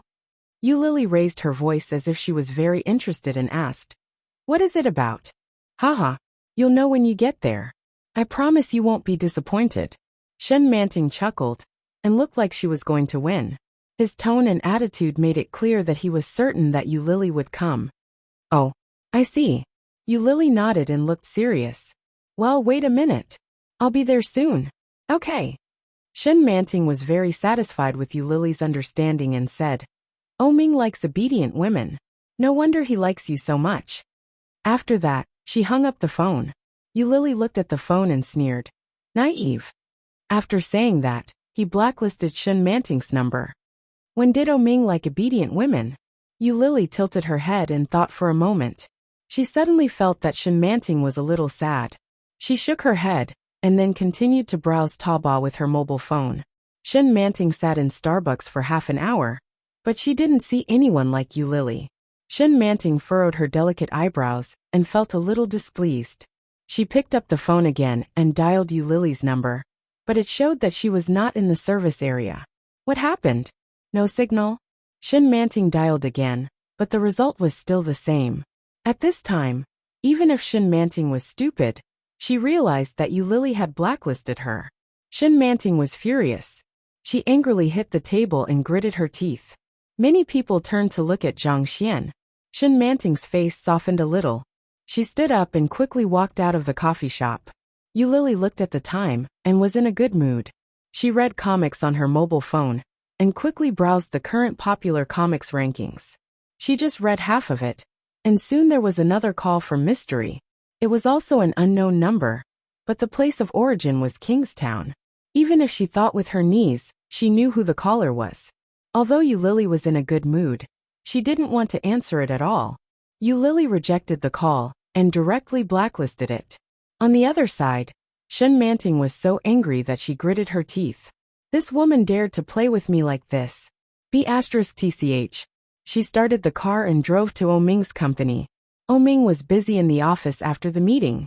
Suddenly, someone from the secretary's office came to inform him. Master O, Miss Shen is here. Hearing this, Oming frowned and said, I'm busy. I won't see you. The secretary was a little embarrassed and continued. Miss Shen said that she has something very important to tell you. She seems to be a little angry. Why don't you see her? When Oming heard that, he smiled coldly. He looked up at her and asked, Who are you working for? Hearing this, the secretary nodded and retreated, closing the door behind her. When he walked out, he saw Shin Manting sitting in the living room, drinking the best coffee with her legs crossed. She was wearing a beige fur coat, her curly hair was tied up, and her exquisite makeup made her look charming and sexy. She was as beautiful as an Asian lady. However, such a woman had a bad temper.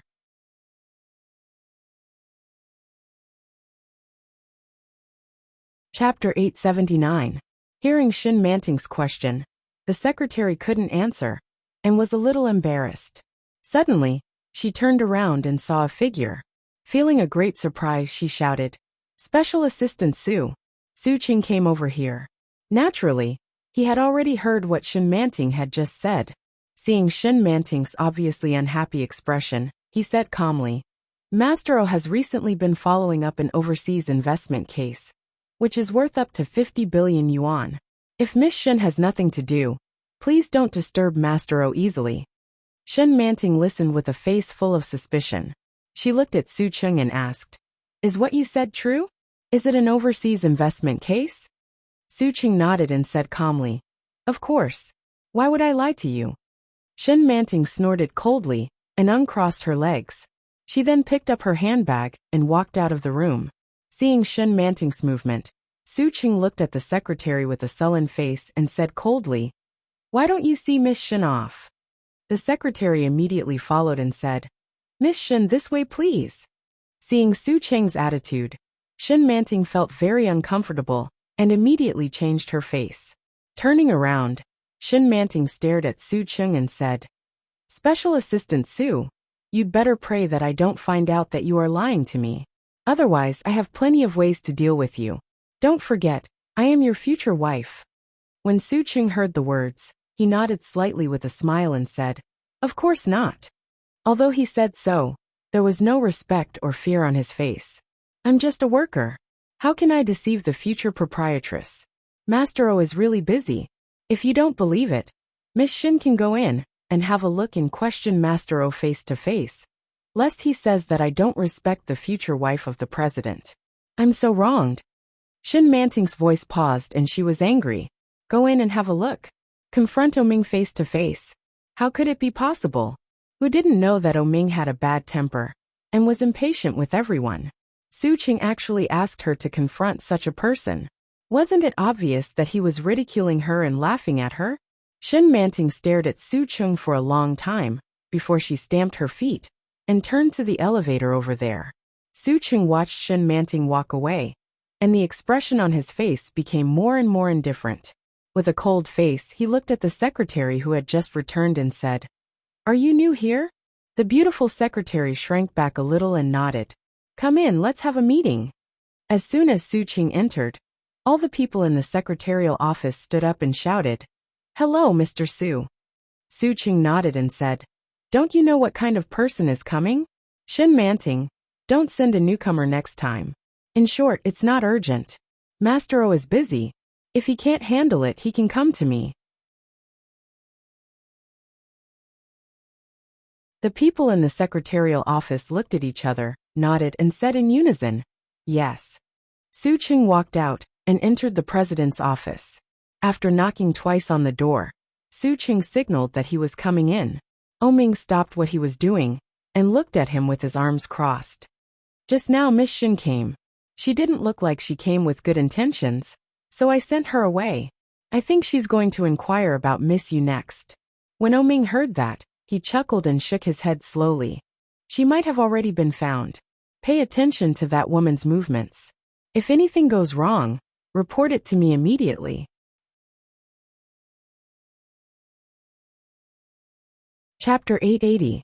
Oming, who had intended to continue working, stopped and looked up at Su Qing. Su Qing's back was stiff, and for a moment he was frozen in place. The atmosphere was awkward. Oming looked at him for a few seconds and said slowly, "Shen Manting." Su Chun got the answer, and immediately understood. He nodded and said, "Got it, Master O. I don't need you to keep an eye on my own woman." Oming lowered his head to work and said casually. Su Ching felt even more uncomfortable. He straightened his back and nodded. "Okay, Master O, then I'll go first." "Okay." Oming did not look up. Su Ching immediately turned around and went out as if he had been pardoned. However, even before he went out of the door, he heard Oming's voice coming from behind. "Oh yes." Su Ching froze on the spot like a wooden stick, not daring to move. Oming continued, "Help me find a position in Eurasian comics. First, an editorial assistant. Give it to you." Su Ching nodded with his back to Oming and said, "Okay, Master O. Go." Su Ching really did not dare to stay. He opened the door and immediately went out. After closing the door of the office, Su Ching came out and quietly breathed a sigh of relief. Facing the eyes from the secretary's office, Su Ching pretended to be calm and stepped out. But before he reached the elevator, his cell phone rang. It was Oming. Su Cheng's heart was immediately alarmed. He picked up the phone and immediately shouted, "Master O." "Okay." Oming's voice came and said, "Don't make it too obvious. You let you think that she earned the position by herself. This is a small matter. Solve it as soon as possible." After that, Oming directly hung up the phone. Without the slightest mercy, Su Ching stood in the same place. It was not until the elevator arrived that he reacted inside. Walking into the elevator, Su Ching made a phone call to Eurasian Comics. Lily was browsing the web, and suddenly a message popped up on her mobile phone. "Eurasian Comics is recruiting." "Recruiting?" After Lily clicked on it, she quickly finished reading it. Eurasian Comics is recruiting. They were recruiting editors, and their main job was to solicit contributions from cartoonists. They were equivalent to the agents of celebrities. The salary was very impressive. Lily looked at the salary introduction on it and felt excited. But without a computer, in such a large apartment, there should be a room similar to a study, right? She exhaled and walked out of the room. After walking around, he realized that this apartment was really not just big. There were 4 or 5 empty guest rooms. There was also a gym and a small izakaya. It took Lily more than 10 minutes to find the study. In the study, there were all kinds of certificates of honor and all kinds of treasures. There was a limited edition sports car model, antiques that were obviously old, calligraphy and paintings. There were shelves on all 4 walls of the study. On the wall facing the door, there was a large display cabinet, and on the left and right were bookshelves. The bookshelves were crammed with 2 walls full of books. Famous works, ancient and modern, Chinese and foreign, as well as rows and rows of handwritten notes. It was the first time that Lily had seen such a spectacular scene. It turned out that Oming was a person who liked to collect books. I really couldn't see it. Lily picked up a book full of German and flipped through 2 pages. There were rows of notes on it. Chapter 881. Oming's handwriting was beautiful, vigorous, and powerful. Among these 2 pages full of German, Oming's Chinese was particularly outstanding. Lily's eyes were full of infatuation and admiration. Although she couldn't understand what was written on it, she still turned a few more pages and looked at Oming's notes. After he finished reading, he put the book back and casually picked up another one. This time she finally understood some of it, because it was in Japanese. Lily shook her head and thought of the time when they lived together in Shishan. But Oming was not often in the Shishan villa. Thinking about it, he either went to another woman's place or came back to this apartment. It was good to come back here. The environment here was so good. Although it was only an apartment, the environment and decoration here were much better than the Shishan villa, especially compared with the current Shishan villa. No wonder Oming said it was more comfortable here. It was more than comfortable. Even the mood was very different. In the middle of the study, in front of the high display table, there was a large white desk. In the middle of the desk, there was a computer with a large screen. Next to the computer were thick notebooks and various file racks. Lily glanced at the computer and was not in a hurry to turn it on. Instead, she called Oming first. Oming was busy. He glanced at his cell phone and saw the words, "You Lily," and his mood suddenly improved. He picked up the phone and turned on the speaker. Yu Lily's voice quickly came over and said, "Hello." "Yeah. Oming, can I use your computer? I am in your study now." Oming heard that, chuckled, and slightly teased. "You actually know how to say hello. Go ahead, there is no password." He seems to be in a good mood. Hearing this smiling voice, even Yu Lily's mood improved. She nodded and said, "Okay, then I will hang up." "Well, if you are bored at home, you can go out for a walk. There is a card in the drawer of the study. It is the same password. There is a card in the drawer of the study. Is this specially left for me?" Yu Lily was in a better mood and nodded. "Okay, bye." Oming let go of the phone. After Yu Lily hung up the phone, he looked at the documents on the table, and his mood became better. The corners of his lips rose unconsciously, and just as he lowered his head, his phone rang again. It was Special Assistant Sue. He picked up the phone and spoke first. "Special Assistant Sue." Su Cheng's whole body quivered. Oming actually spoke first. "Oh my God, so scary. Young Master O, I have arranged everything. Everything is ready now. And we are just waiting for Miss Yu to submit her resume." "Submit a resume?" Oming's voice rose slightly, and his tone was a little strange. "Submit what resume?" Su Cheng coughed lightly and said awkwardly, Didn't you say to make Miss Yu feel like she earned it herself, so I..." She briefly explained the arrangements to Oming. Oming raised his eyebrows slightly, nodded, and said, "It sounds good, but does it have to be so complicated?" Su Cheng, "Forget it. What's done is done. Let's beat them at their own game." Su Cheng, "Yes." After Yu Lily hung up the phone, the corners of her mouth rose unconsciously. She turned on the computer and opened the drawer while the computer was on.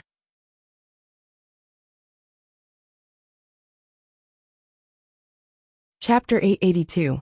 It was the one she used before, and the card number was exactly the same. Yu Lily picked up the card and looked at it.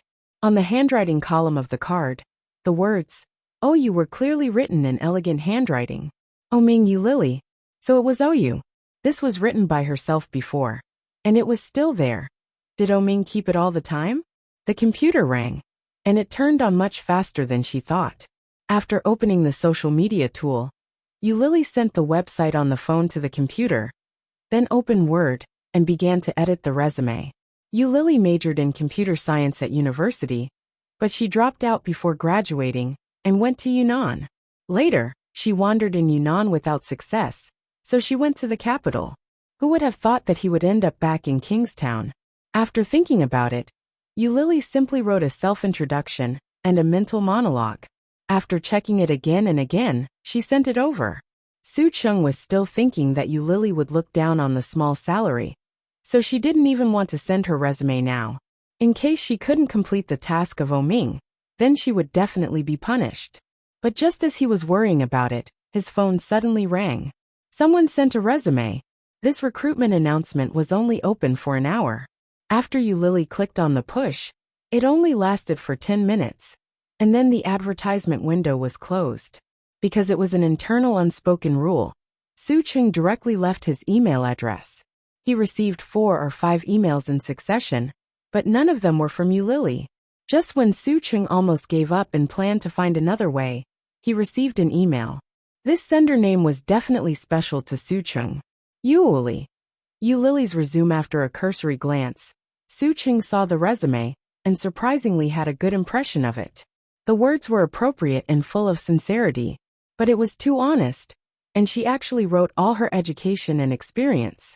However, this Yu Lily had far exceeded Su Cheng's expectations.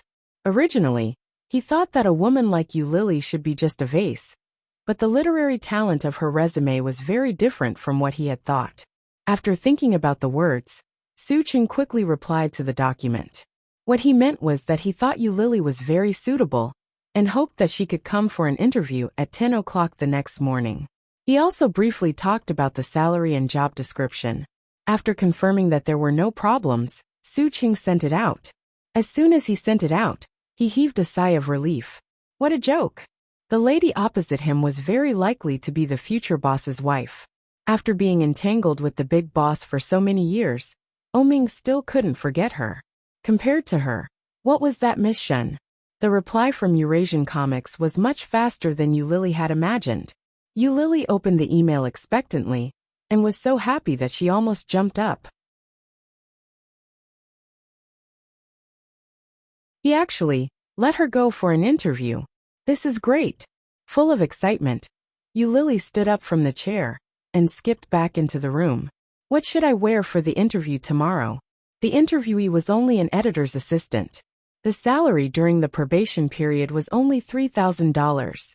The salary after becoming a regular employee was not announced, but it would definitely not be much higher. In this line, unless one became a regular editor, they could rely on commissions to make a living. Otherwise, they would only have a fixed salary. However, when Yulili opened the wardrobe, she found that all the clothes were branded. Chapter 883. With Yulili's current identity, would it be too exaggerated to wear famous brands to the interview? However, she didn't bring the clothes she used to wear in the capital. Yulili was a little worried.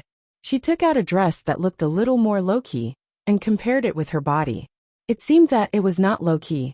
Clothes make the man. This sentence was true. A better brand would give off a completely different feeling on the body.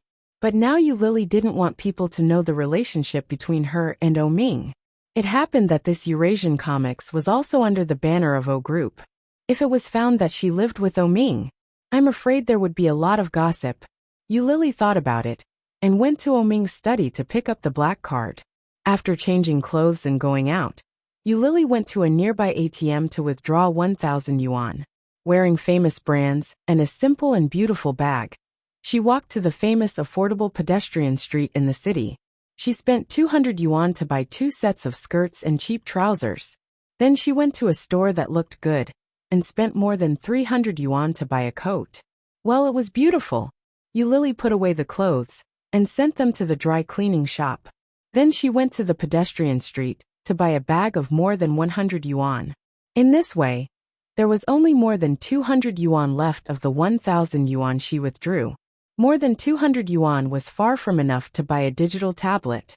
Yulili went to the second-hand market and bought a second-hand one, which cost a total of 130 yuan. After shopping, it was already past 4 o'clock in the afternoon.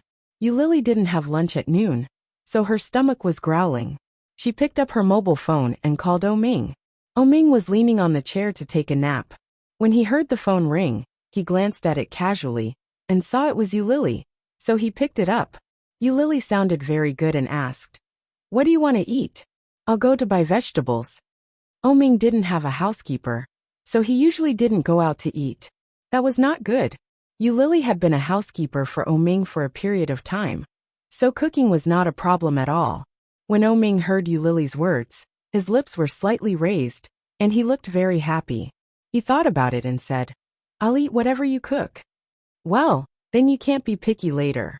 Yulili's voice was with a warning, but she was full of smiles. He was in a good mood. Oming could see that. After stretching, he continued to work. Yulili didn't know if there was a vegetable market nearby, but there was a fresh food supermarket downstairs. Oming had always loved her cooking, especially eggplant and braised pork ribs. Yulili was a great cook. After buying a few ingredients, Yulili returned to the apartment. Yulili opened the password key, blinked, and pressed a series of numbers. It was her birthday. The password is wrong. Yulili was a little disappointed and pressed Oming's birthday. When the door opened, Yulili breathed a sigh of relief. After entering, she used the rice she had just bought to make fish head tofu soup, eggplant with garlic sauce and braised pork ribs. It was a very simple home-cooked dish, but Yulili was very happy to make it. When Oming returned, Yulili had just unpacked the food. Hearing the commotion outside, she ran out wearing an apron and shouted, "You're back, it's time to eat."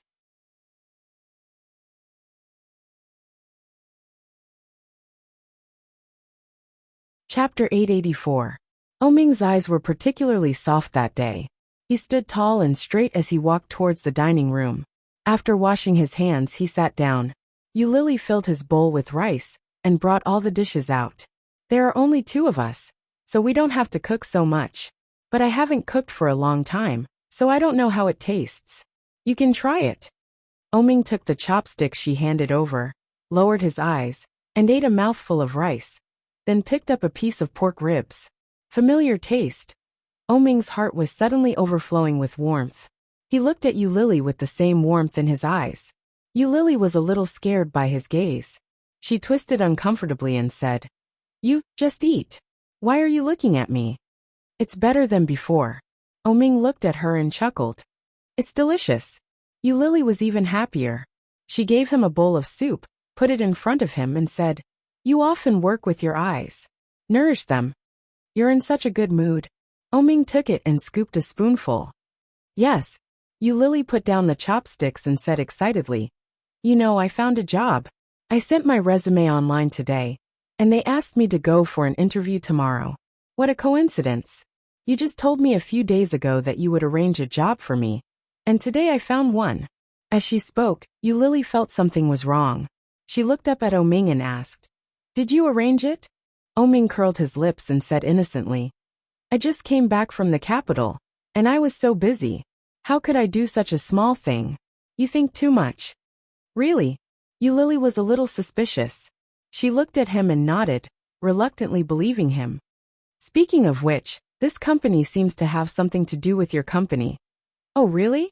Oming pretended to be surprised and asked, "What company is it?" "I won't tell you. I'll tell you after my interview." Lily took a sip of soup and felt a little proud. "My cooking has improved again. It's delicious." Oming laughed and nodded. "It's really good. What job are you going to interview for tomorrow?" "I won't tell you.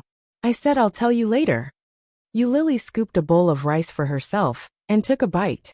Suddenly, she thought of something and warned, "Don't investigate." "All right, as long as you want to do something bad, I can let you do it." Lily looked at him with a sly smile and asked, "What do you mean by bad things?" "Recreational clubs and the like. You're not allowed to sell alcohol or other scams or prostitutes." Selling meat. Did he still think that she had sold herself for a living for the past 4 years? There was clearly nothing there. Hearing that, Lily's expression changed slightly, and she looked at him. Oming immediately sensed that something was wrong with Lily. He cursed in his heart. After putting down the bowl of soup, he earnestly said, "I'm not suspecting you. I'm just making an analogy."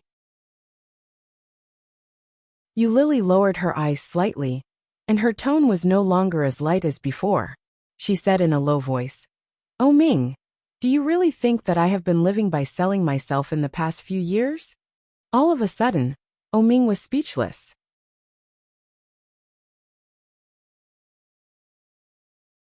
Chapter 885. On second thought, if Lily was really willing to live on that, then she would not live so miserably, right? With Lily's beauty, it was easy to get along in that kind of place. The premise was that as long as she was willing, Oming knew the value of this woman better than anyone, so he naturally had doubts. Now that he was relieved, seeing Lily's expression, Oming felt even more guilty. Every single humiliating sentence he had uttered a few days ago was enough to make her feel wronged to the point of death. What a great injustice. When Oming was about to speak, Lily's eyes were already red. She looked up at Oming and bit her lower lip. There was a little bit of tears in her eyes, which looked beautiful and dreamy. "If I tell you that I didn't, will you believe me?" Lily looked at him, sniffed, and her throat was slightly choked. With a little bit of crying, she said, "In the past 4 years, I almost couldn't live many times. I was very poor. When I arrived in the capital, I was cheated of all my money. All the money you gave me before was cheated. When I was the poorest, I slept in the pedestrian tunnel, went to be a thief, cheated people, and even wore a beautiful dress to beg on the roadside." Oming's heart was stuffy. Looking at her, Oming's peach blossom eyes were full of pity and heartache. He didn't know any of these things. In his world, Lily was missing for 4 years. Similarly, in the 4 years when Lily was missing, Oming did not appear. He never knew that she had lived so miserably. It was worse than he had imagined. No wonder she couldn't live. "Lily." There was a man behind me. He saw me on the roadside and thought I was very beautiful. He introduced me to work as a waitress in the nightclub. Lily said, but she stopped crying and sneered. Ming was caught off guard by this sneer, and his heart tightened. Lily looked at Ming and said seriously, "In the past 4 years, if I had such a thought, I wouldn't have lived so miserably. Do you know why?" Lily's eyes were like the best obsidian, bright and smooth, beautiful and without a trace of impurities. It was as if there was a mirror inside, and Ming's reflection was clearly reflected in it. Subconsciously he asked why. She smiled brightly and looked at Ming. There was not a trace of impurity in her eyes. Her smile was bright and beautiful. She said, "Because there is a man in my heart. Except for that man, I don't want anyone else." It contained a man. Ming looked at her, and his breathing became erratic. His first reaction was to take her as his own. This man, is he himself? After all, he was her only man. But wasn't the man in her heart the one with the surname Liu? Could it be that the one with the surname Liu had slept with her?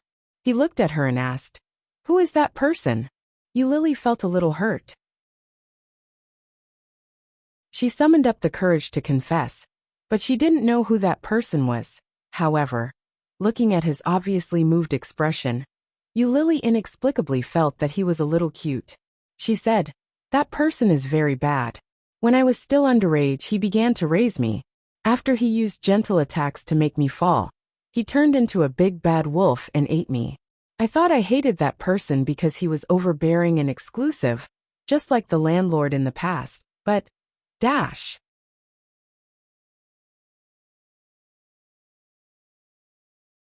Chapter 886. But Lily was halfway through her sentence when she suddenly stopped. Hearing Lily's words, Ming felt a little itchy and couldn't help asking, "But what?" "But I found that after living together for a long time, there are feelings. I thought I hated you, but in fact when I was in the most difficult and desperate time, the first person I thought of was you. After I left Kingstown, I stayed in Yunnan for 3 months. In Lijiang in Yunnan, there is an activity, which is to close your eyes and write the name of the person most important to you. I wrote your name." She always thought that the person she liked and wanted was Louis Han.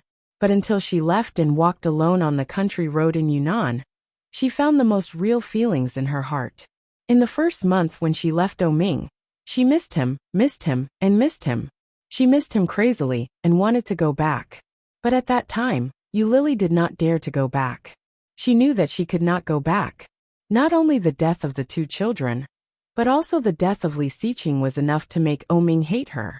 Lily was not afraid of death, but she was afraid that when she went back, she would face Ming's hatred and hysteria. She could not bear that feeling. That feeling was worse than death.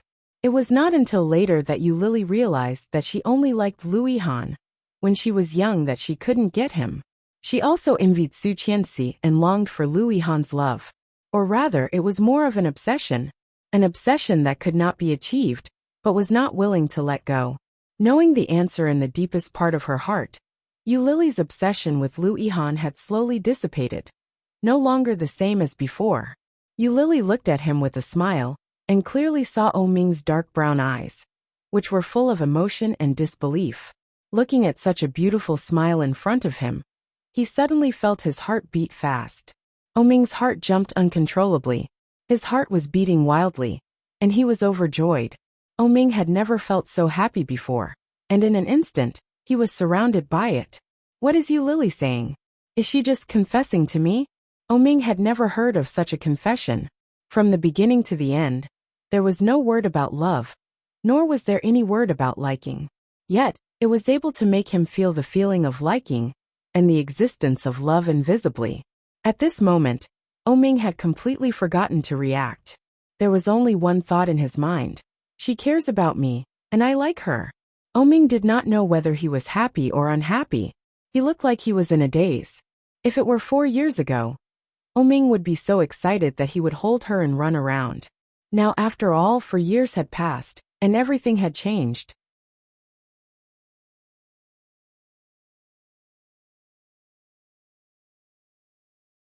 Chapter 887. In fact, What Yulili wanted to hear most was the word, Oming's girlfriend. When it came to Yulili, she no longer felt dirty in her heart. Instead, it was a simple mutual love relationship. Just like an ordinary boyfriend and girlfriend, they were naturally close and together. When Yulili spoke, her head was getting lower and lower. Yulili. Oming's voice suddenly sounded from behind, which startled Yulili. She suddenly straightened up, looked up, and turned her head. Oming was on top of her head, looking at her with a pair of eyes. That pair of eyes was like a dense forest in the moonlight. The wind blew, and the waves were endless, undulating. But it was so beautiful that it made people intoxicated. Yulili looked at him. And then, Oming suddenly lowered his head and kissed her lips. Without any defense, Yulili looked at him with her eyes open, and her eyes gently blinked.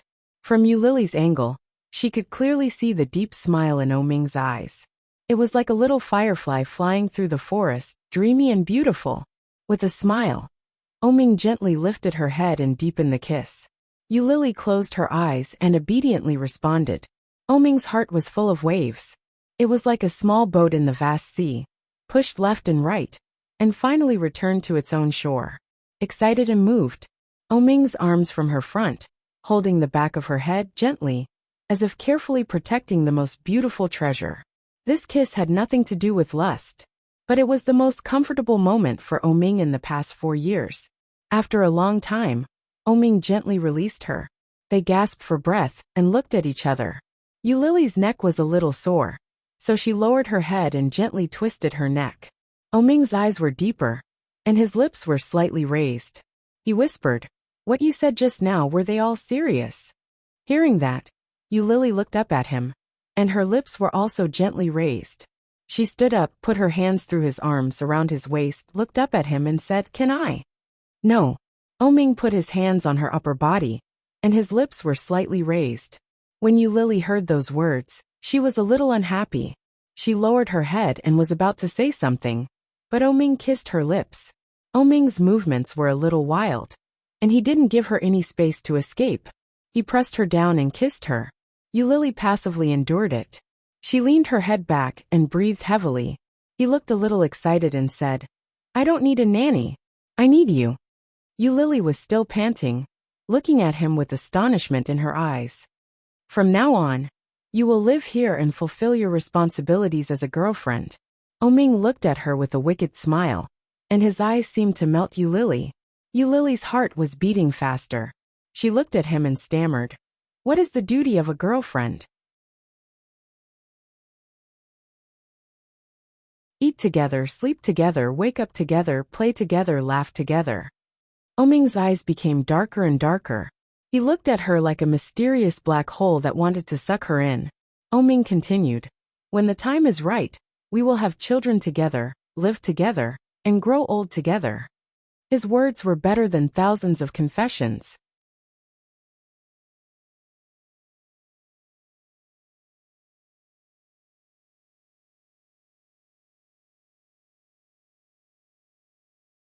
Chapter 888.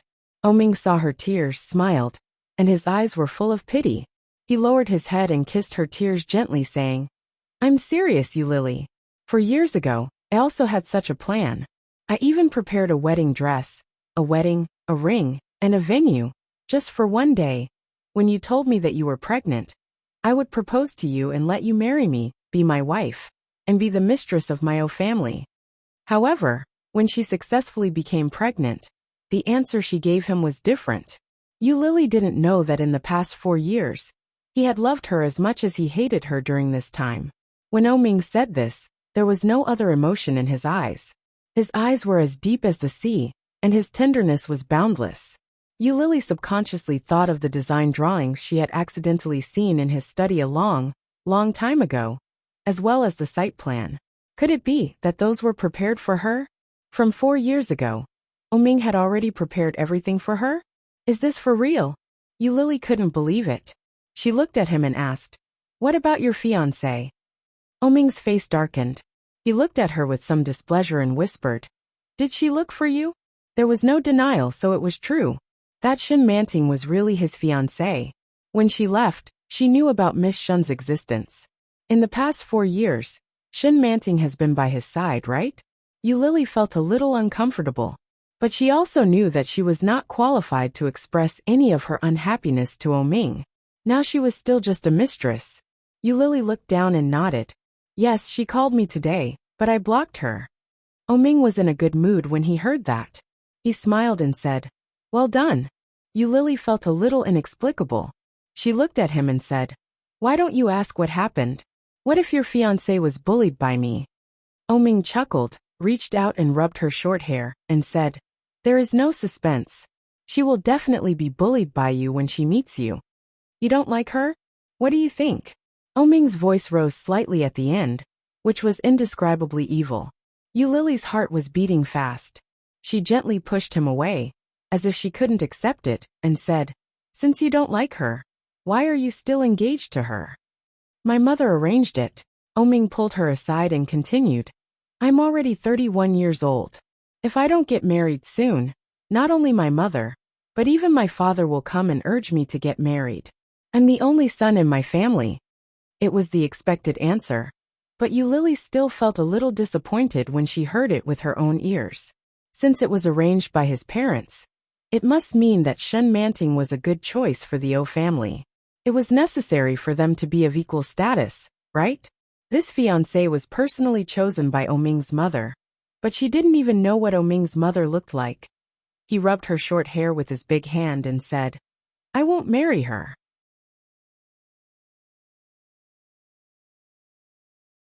"Then why did you get engaged to her? Didn't engagement mean they were going to get married?"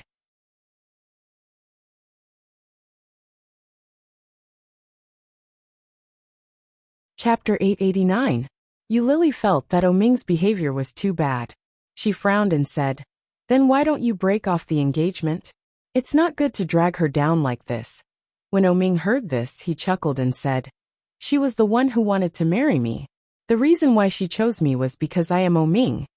In other words, if Oming wasn't Oming, but another man, Shun Manting wouldn't even look at him.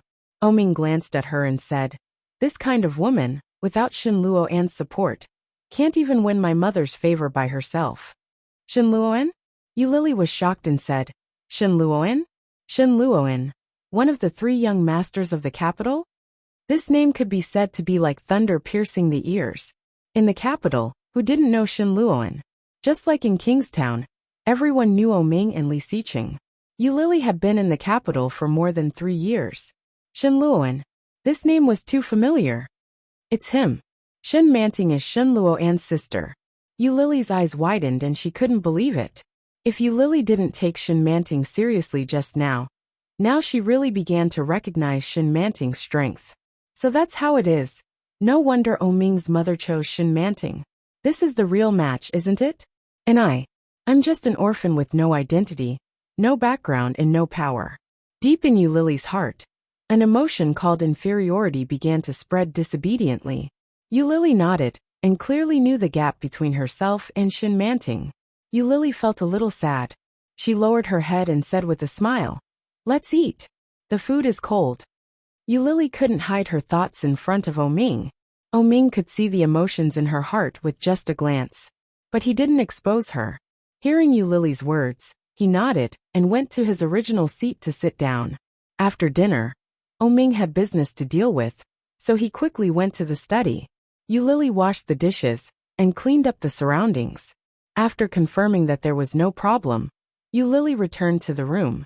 After saying goodbye to Oming, Yulili went out to pick up the clothes that had been sent for dry cleaning. On the way back, Yulili saw a vendor selling DVDs on the side of the road. In big letters it said, $10 for 3 tickets. Take your pick. Obviously they were all pirated discs. This kind of small stall owner also had a lot of resources. Yulili covered her face with a scarf and quickly stepped forward. She deliberately whispered in Mandarin with a Hong Kong accent, "Boss, do you have spicy dishes?" The boss was also a straightforward person. When he heard this, he raised his eyebrows sensibly and whispered, "That kind is a little more expensive, 15 yuan for 2 tickets. Do you want Japanese, Korean, or European or American? Tell me, I have all of them here." Lily's face was getting hotter and hotter, but she didn't forget to disguise her accent and said, "The spicy touch is expensive, so I'll make it cheaper." "Boss, they are all very expensive. How about this, you buy 2 of the most popular ones, and I will give you an African one." Lily almost knelt down. There is actually someone from Africa.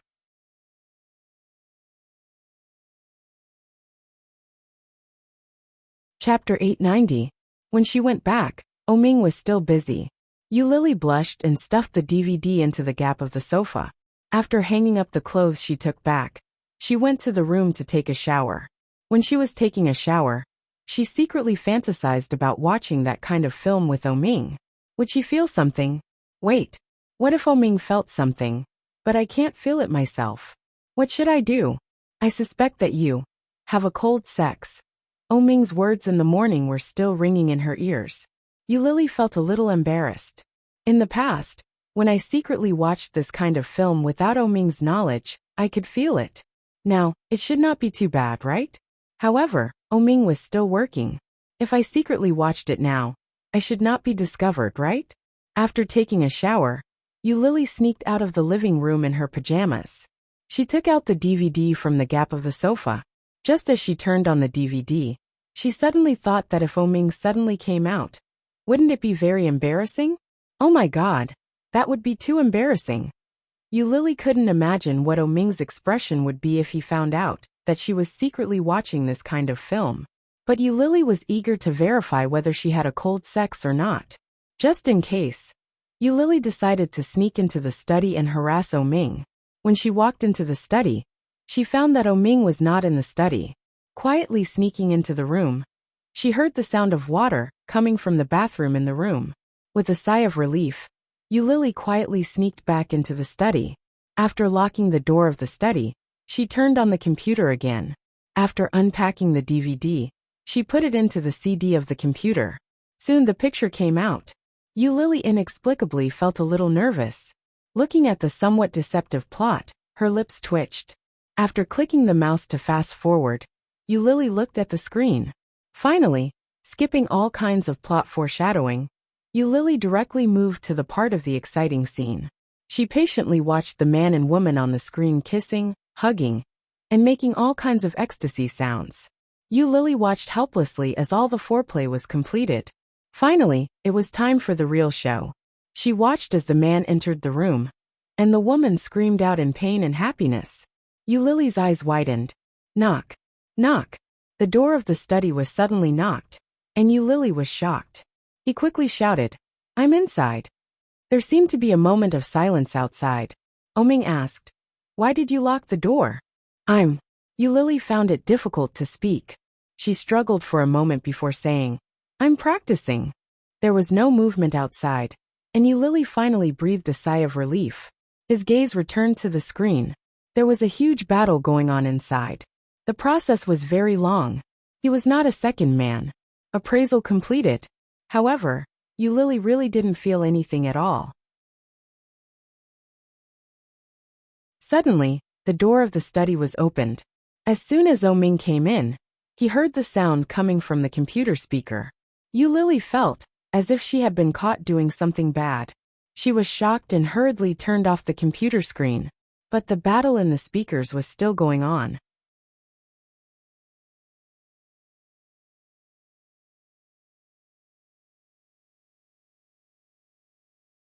Chapter 891. The headquarters of Eurasian Comics was still a little far from where she lived. The drive took a total of 40 minutes, and with the walking time, it was nearly an hour. It was 9:50 when she arrived at Eurasian Comics. Several people had arrived at the scene for the interview. Presumably, there were not many people to be recruited this time, so there were very few people. After interviewing a few people, Lily's name was called. Lily was wearing the clothes that she bought yesterday. It was very ordinary, but the style was not bad. The company's executives inside had a good impression of this girl. Lily introduced herself, and the executives also looked at her resume. They simply asked a few questions, such as what work she had done, why she left, and her impression of the company, or why she chose this company. Lily answered them one by one, and seemed to be at ease. Then, they asked Lily to wait for the notice as usual. As expected, Lily felt that she did a good job, so she was in a good mood. She walked out of Eurasian Comics and looked at the time. It was already past 11 o'clock. She called Ming, and he answered the phone very quickly. Lily didn't even realize that the phone had been connected, and she heard the sound of driving over there. After coming to herself, Lily asked, "Hey, Ming, where are you? I'm going to pick you up." "Where are you?" "I'm now at XX intersection." "Well, stand still, and I'll be there in 5 minutes." After that, Ming hung up the phone. Lily felt a little strange. He actually arrived in 5 minutes? Did Ming know where I was? And then he came here to pick me up?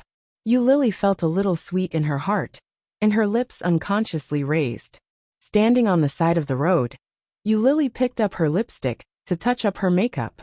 Not long after she put the lipstick away, she heard the sound of a car coming. It was a stretch Lincoln. Ming's car window was down, and Lily clearly saw Ming wearing sunglasses sitting in the car. So handsome. Lily's smile became wider and wider. She opened the door and quickly walked in. "Are you hungry? What do you want to eat?" Ming took off his sunglasses and asked, "I want to eat noodles." "Let's go eat noodles." Lily smiled like a flower. Seeing her smile, Ming was also in a good mood. He put on his sunglasses, started the car, and drove in the direction of a noodle house that Lily used to like. Lily used to be a regular customer, and Ming often came here as well. The manager inside knew Lily. When he saw her, he immediately greeted her and shouted, "Miss you, Master O, long time no see. Please come in." Lily and Ming walked into a private room. After ordering, Lily went to the bathroom. There was no bathroom in the private room, but there were several in the noodle house. Lily was a regular here, so she was familiar with the location of the restroom. Now was the peak period, and there were many people coming and going in the restroom. If he went to the nearest restroom, he would definitely have to line up. Lily walked to the end of the corridor, where there were fewer people in the bathroom.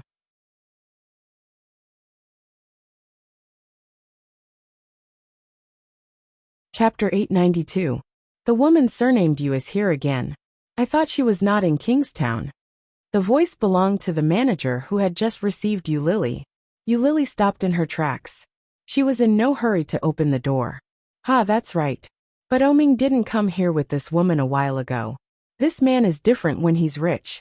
He has both a fiancé and a mistress. He's so happy. The voice sounded like she was touching up her makeup. I'm so happy. Isn't that so? But Ming seems to have been with that woman, surnamed you, for a long time. Why is that fiancé still willing to be with him? I heard that the fiancé is also famous in the capital. Needless to say, a man like Ming is rich and handsome. Although he is a bit fickle, he also has the capital to be fickle. If I can keep up with such a man, I would rather marry him. Do you want to go to the toilet? No, you go. I'm leaving. Lily heard one of them go next door and the other go out. There was an impulse in his heart to go forward and give all of them a tight slap in the face. However, she couldn't move her feet. Didn't he say that he didn't like the fiancé? Didn't he say that he wouldn't marry Shin Manting? Then why did he come to eat noodles with her? And it was a place she liked to come to. She never knew that the service staff here thought of her in this way. Lily, haha. Ming called her surname you, which was just a title. But when outsiders called her that, Lily could clearly feel the contempt and disdain in their words. Her heart felt like it was pressed by a stone, and she was depressed. Her throat was choked, and her eyes were hot. She opened her mouth, and the air came in. Lily looked up at the ceiling. What a loser! After a while, the sound of pumping water came from next door. Hearing the sound of high heels going away, Lily stood in the toilet for a long time before she went out. When she washed her hands and walked back to the box, the noodles were already served. Ming turned his head and easily found that Lily's mood seemed to be not quite right. She seemed to be a little depressed than before. What's wrong? Ming asked softly and reached out to pull her. Lily shook her head and smiled. She picked up the chopsticks and said, "Let's eat. I'm starving." Ming looked at her, trying to read something from her face. However, Lily was sitting on the side, eating her noodles with her head down. She didn't look any different from usual. After eating, Oming drove to Kongqing First Chinese Medicine Hospital. After Oming explained the symptoms to the doctor, the old doctor suggested that Lily undergo acupuncture. After he was done with the acupuncture, he took a few pills and walked out with Lily. Oming knew the reason for her coldness, but he didn't tell the doctor. Lily didn't realize why, but she was still a little absent-minded on the way home. His mind was filled with the words of the two waiters. Hugging one in each hand, "I'm so happy. We're here." Oming's voice brought her back to reality. Lily looked up, smiled and opened the car door. But before she opened the door, Oming held her hand. Oming looked at her and said, "What's wrong with you? You don't seem to be in a good mood this afternoon."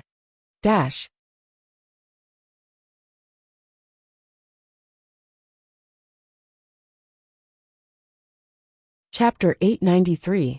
At least, it was much worse than when he had just picked her up. Lily's back was stiff. She turned her head to look at Oming and smiled gently. Oming's eyes darkened.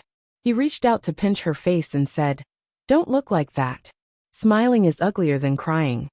Lily pouted and touched her cheek that had just been pinched. She lowered her head and asked, "Did I?" "Yes." Oming looked at her with a serious face and said, "What's wrong? Tell me." If I find out that you are lying, I will punish you." Oming pinched her nose intimately and tenderly. Lily's heart skipped a beat. Pursing her lips, she smiled and said, "I just heard something not so good." Oming raised his eyebrows and motioned for her to continue. "And I heard that you once took Shin Manting to that noodle house," Lily said. When Oming heard that, his face darkened and he asked, "Who said that?" "The waiter said that they knew me, you and Shin Manting. I heard it clearly in the toilet. They looked down on me and said that I was your mistress. They thought you were very happy, because you had a fiancé and a mistress, and you could hug them on both sides." Lily didn't forget to observe his face as she spoke. When she saw that Oming's expression was getting uglier and uglier, she couldn't help but ask, "Is it true?" Oming's face was not very good, and he explained, "Shin Manting also likes to come to this noodle house. Last time my mother specially asked her to come to me and let us have a meal together. Shin Manting took me there and told everyone that I was her fiancé." When Lily heard that, she immediately understood. She lowered her head and said, "Why didn't you tell me earlier? If I had known that she had been here, I wouldn't have come. It's so annoying. I feel like I'm being stabbed in the back." "I forgot." Oming looked at her and seemed to be a little helpless. "I only remember that you like to eat at this noodle house. How could I remember what that woman did to me? Besides, it's been almost a year. It's been a long time. Besides, I don't think it's a big deal, so I didn't tell you." "Oh." Lily was a little unhappy again. She pouted and looked at Oming. Then, "What kind of matter is considered a big deal? Do you know that when I was in the bathroom just now, I almost cried when I heard about it? I thought, what do you think?" Oming pinched her face. "You're a bad person. If I hadn't seen through you and kept asking you, were you going to keep this secret and live with me?" Lily shrank her head and felt a little guilty. As soon as Oming saw her cowardly look, he knew he was right. Oming pinched her face in disappointment. He sighed and said, "Shin Manting is a European-style young mistress chosen by my mother. This woman is not as beautiful as you, nor is she as sensible as you. It's just that her family background is good. It's a pity that she's already spoiled. I think she'll come looking for you. Yeah, he's already called me once. I can tell that he's very arrogant, but he also sounds like a retard."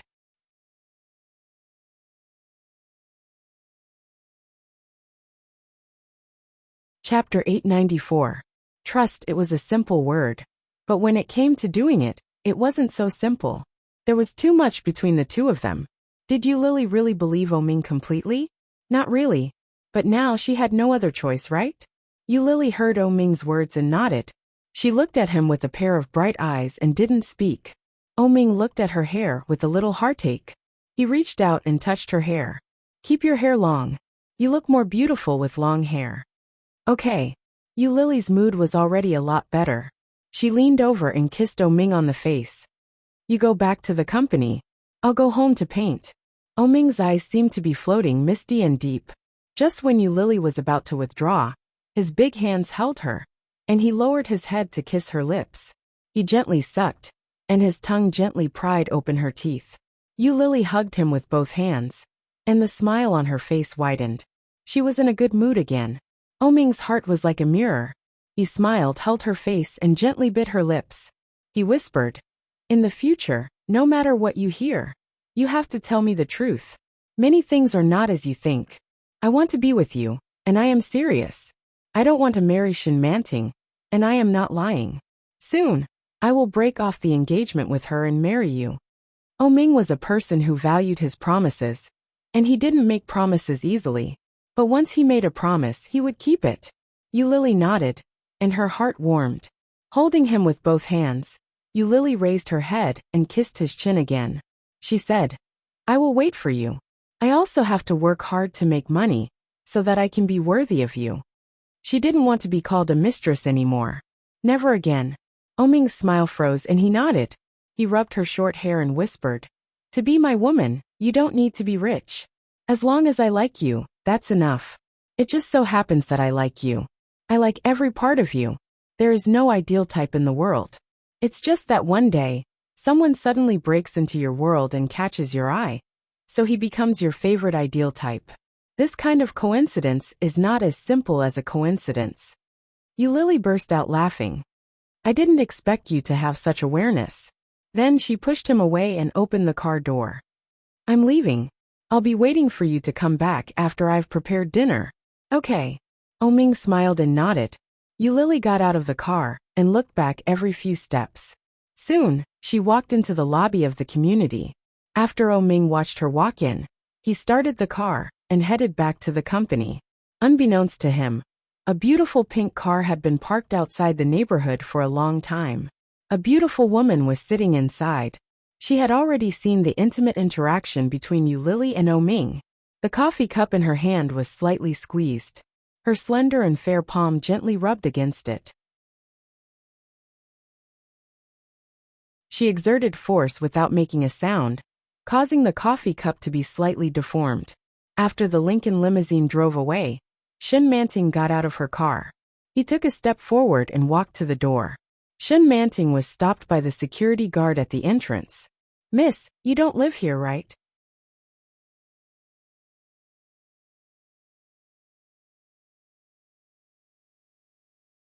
Chapter 895. When the security guard heard that, he frowned and said, What's the name of the person you mentioned? Oming. Oming's name was like thunder to the ears. The security guard naturally recognized him, but he had never seen Shin Manting. The security guard hesitated, took out the pager, called his colleague and said, Oldly, check whether the owner of the 28th floor is back. There is a Miss Shin visiting. Lily just got out of the elevator, entered the password, and opened the door, and the doorbell inside kept ringing. It came from the lobby. Lily pressed the answer button, and soon the face of the security guard appeared. Hello, this is the lobby, and there is a Miss Shin visiting. Shen? Lily laughed in her heart. Speak of the devil, and he will come. Could it be that this Shin fellow was still monitoring her? However, Lily still pretended not to know her, slightly raised her voice and said, Shin? I don't know a friend with the surname Shin. Are you looking for the wrong person? Hearing that, the security guard looked at Shin Manting with a very strange look, and said, This Miss Shin said that she is Mr. O's fiancée. Are you kidding? If everyone says that she is Oming's fiancée, won't he be busy? Lily's voice was a little impatient, and she yawned, and her attitude was a little sloppy. Don't ask me this kind of thing in the future. Just drive her away. That's all. I'm hanging up. As she spoke, Lily hung up the phone. After hanging up, she was secretly happy. Lily almost jumped up and happily walked into the room. She put the second-hand digital tablet that she bought yesterday on Oming's computer. Opening Photoshop, Lily began to practice drawing with her hands. Being an original IP was far better than being a painter. If it sold well, she might also have the copyright of TV series, games, and so on. In that case, wouldn't she gain both fame and fortune? Lily was painting and daydreaming at the same time, and she was in a very good mood. However, Shen Manting's mood was a little bad. After being asked by the security guard with a serious face, her face immediately changed. After returning to the car, Shen Manting dialed Ming's number. However, it was not Ming who answered the phone. It was Ming's assistant Su Cheng. Su Cheng held the phone and said respectfully, "Good afternoon, Miss Shen." Shen Manting heard Su Cheng's words and was a little annoyed. She shouted, "Where is Ming? Master O is busy. He is currently discussing the contents of the contract with foreign partners. The overseas investment case is white hot. If Miss Shen has nothing important, please don't disturb Master O easily." Su Cheng's attitude was neither cold nor indifferent, but the content expressed was very clear. When Shen Manting heard Su Cheng's words, she was so angry that smoke came out of her body. She shouted, "Is this how you talk to your future wife?" Su Cheng secretly sneered in his heart, but his tone was still the same as before. He said, "Miss Shen, Master O is really busy. How about I send you a short video?" Shen Manting felt even more annoyed and sneered. "Fine, let's do it." After that, Su Cheng hung up the phone. Then, he used Ming's mobile phone to make a video call to her.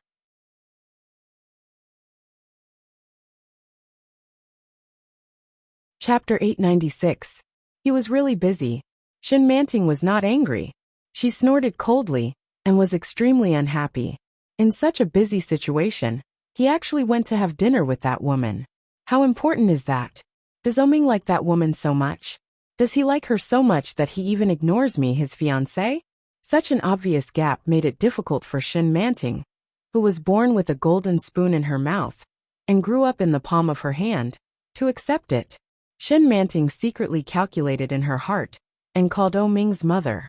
It was now afternoon, and Ming's mother picked up the phone for a long time. It sounded like she was taking a nap. As soon as Shen Manting picked up the phone, she said sweetly, "Hello, Auntie. It's Manting. What's wrong?" Ming's mother had a cold recently, so when she spoke, her voice was a little nasal. Shen Manting could tell that there was something fishy going on. She exclaimed and asked, "Auntie, are you sick?" When Mother O heard this, she smiled and said, "You're such a careful child. I only said one sentence, and you already understood it. Aya, as long as it's a person they can find out. Have you taken your medication? Have you seen a doctor?" Shen Manting's caring questions warmed Ming's mother's heart. Ming's mother was quite emotional and said, "It's a small problem. It doesn't matter." "That won't do. I'll go to your house to see you. We recently got a new batch of ginseng, which is good for your health. I'll bring you one." "Manting, thank you, but forget it. Good ginseng is hard to come by." Hearing Ming's mother's words, Shen Manting looked at the time. It was 2 or 3 o'clock in the afternoon. She smiled and said, "As long as it's for Auntie, it's worth it. Please wait for me. I'll probably be home in the evening." She said home, not your home. Shen Manting's tone showed that she regarded the O family as her own home. Ming's mother clearly heard it and asked, "Where are you now?" At the same time, she also looked at the time. It was afternoon. "Come over and have afternoon tea with us." "Are you busy?" "I'm not busy. I'm just in Zhou City. It'll take about 3 to 4 hours to reach Kingstown. Please wait for me." Mother O was moved when she heard that. She said, "Forget it. You'd better get busy first. We'll get together when you're done. It will take 3 or 4 hours to get here." "No, Ming is so busy now, and he can't take good care of you as his son. As his daughter-in-law, I have to make up for this gap. Please wait, I'll make arrangements first." With that, Shen Manting hung up the phone. When Mother O heard the busy tone from the other side of the phone, her heart was indescribably moved, and she was even more satisfied with this future daughter-in-law. She then called Ming, but it wasn't Ming who picked up the phone. It was his assistant Su Cheng. "Madam," Su Cheng shouted and said, "Master O is in a meeting." "If that's the case, then give me a call after Ming's meeting. I have something important to tell him." Su Cheng had an ominous premonition in his heart, but he still respectfully agreed. Ming's meeting lasted more than 2 hours. When it was over, it was already evening.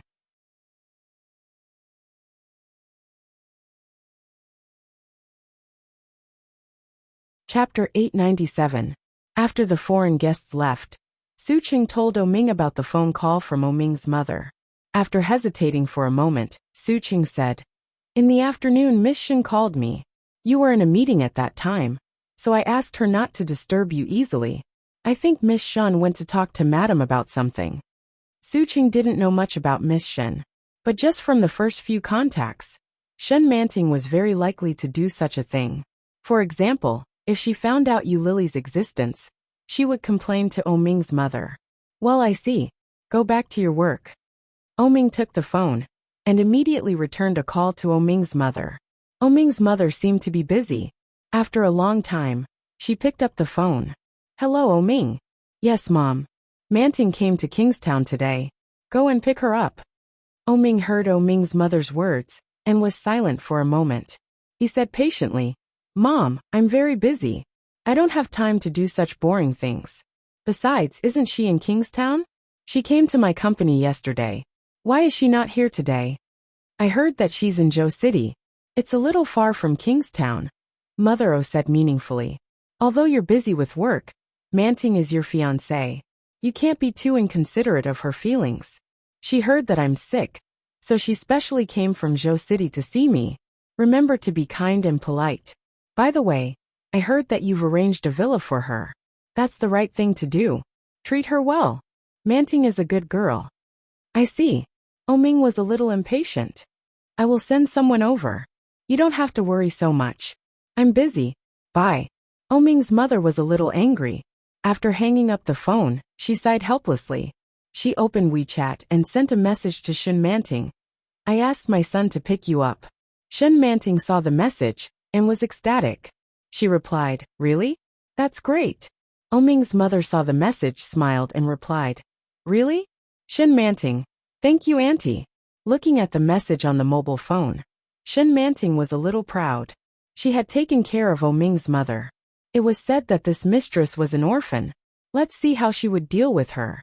It took Yu Lily 2 hours to finish a character.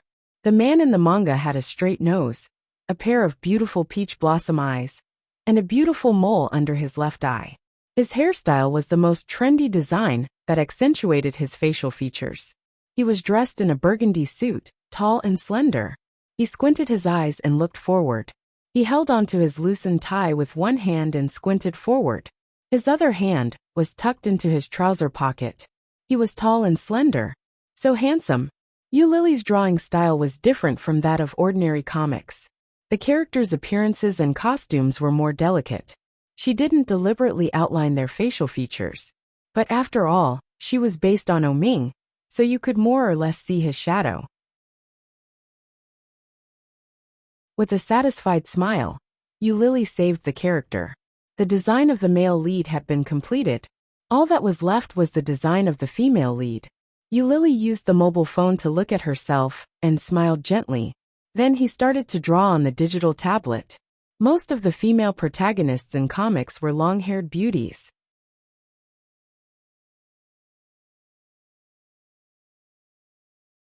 Chapter 898. After finishing the character design draft, Yu Lily thought about it, took a screenshot, and sent it to Sisai. Sisai quickly replied, "Sisai, did you draw this?" Yu Lily, "Yes, I just drew it." Sisai, "Awesome. Didn't you say that you haven't learned it?" "It doesn't look like you haven't learned it." Yu Lily, "I read a lot of comics yesterday."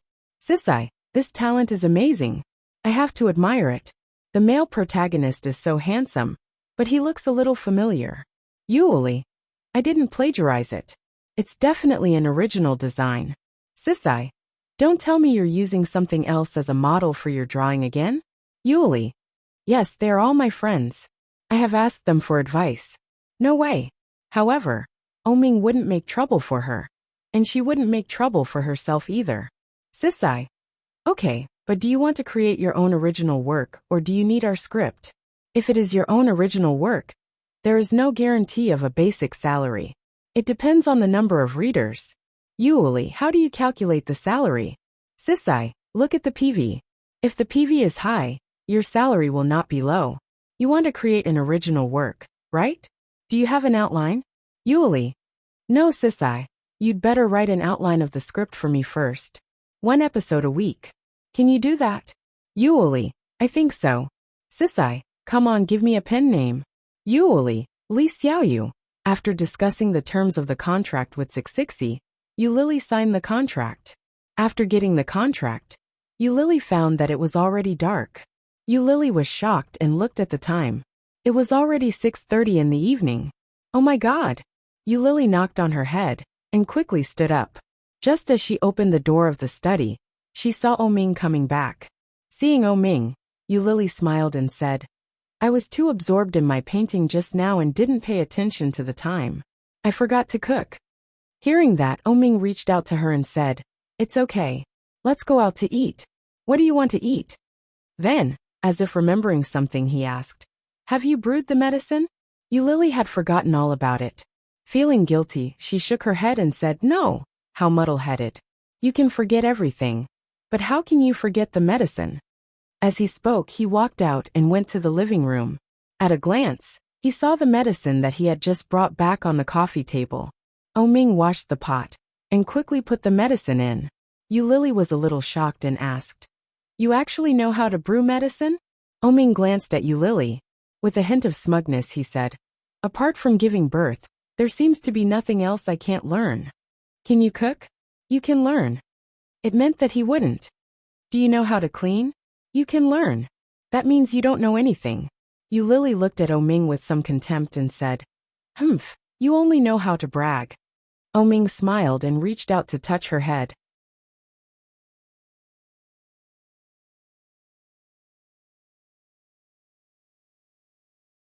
He said, I can also brag about you. Do you want to try? When Yulili heard that, she was about to refute when she saw the evil smile in Oming's eyes.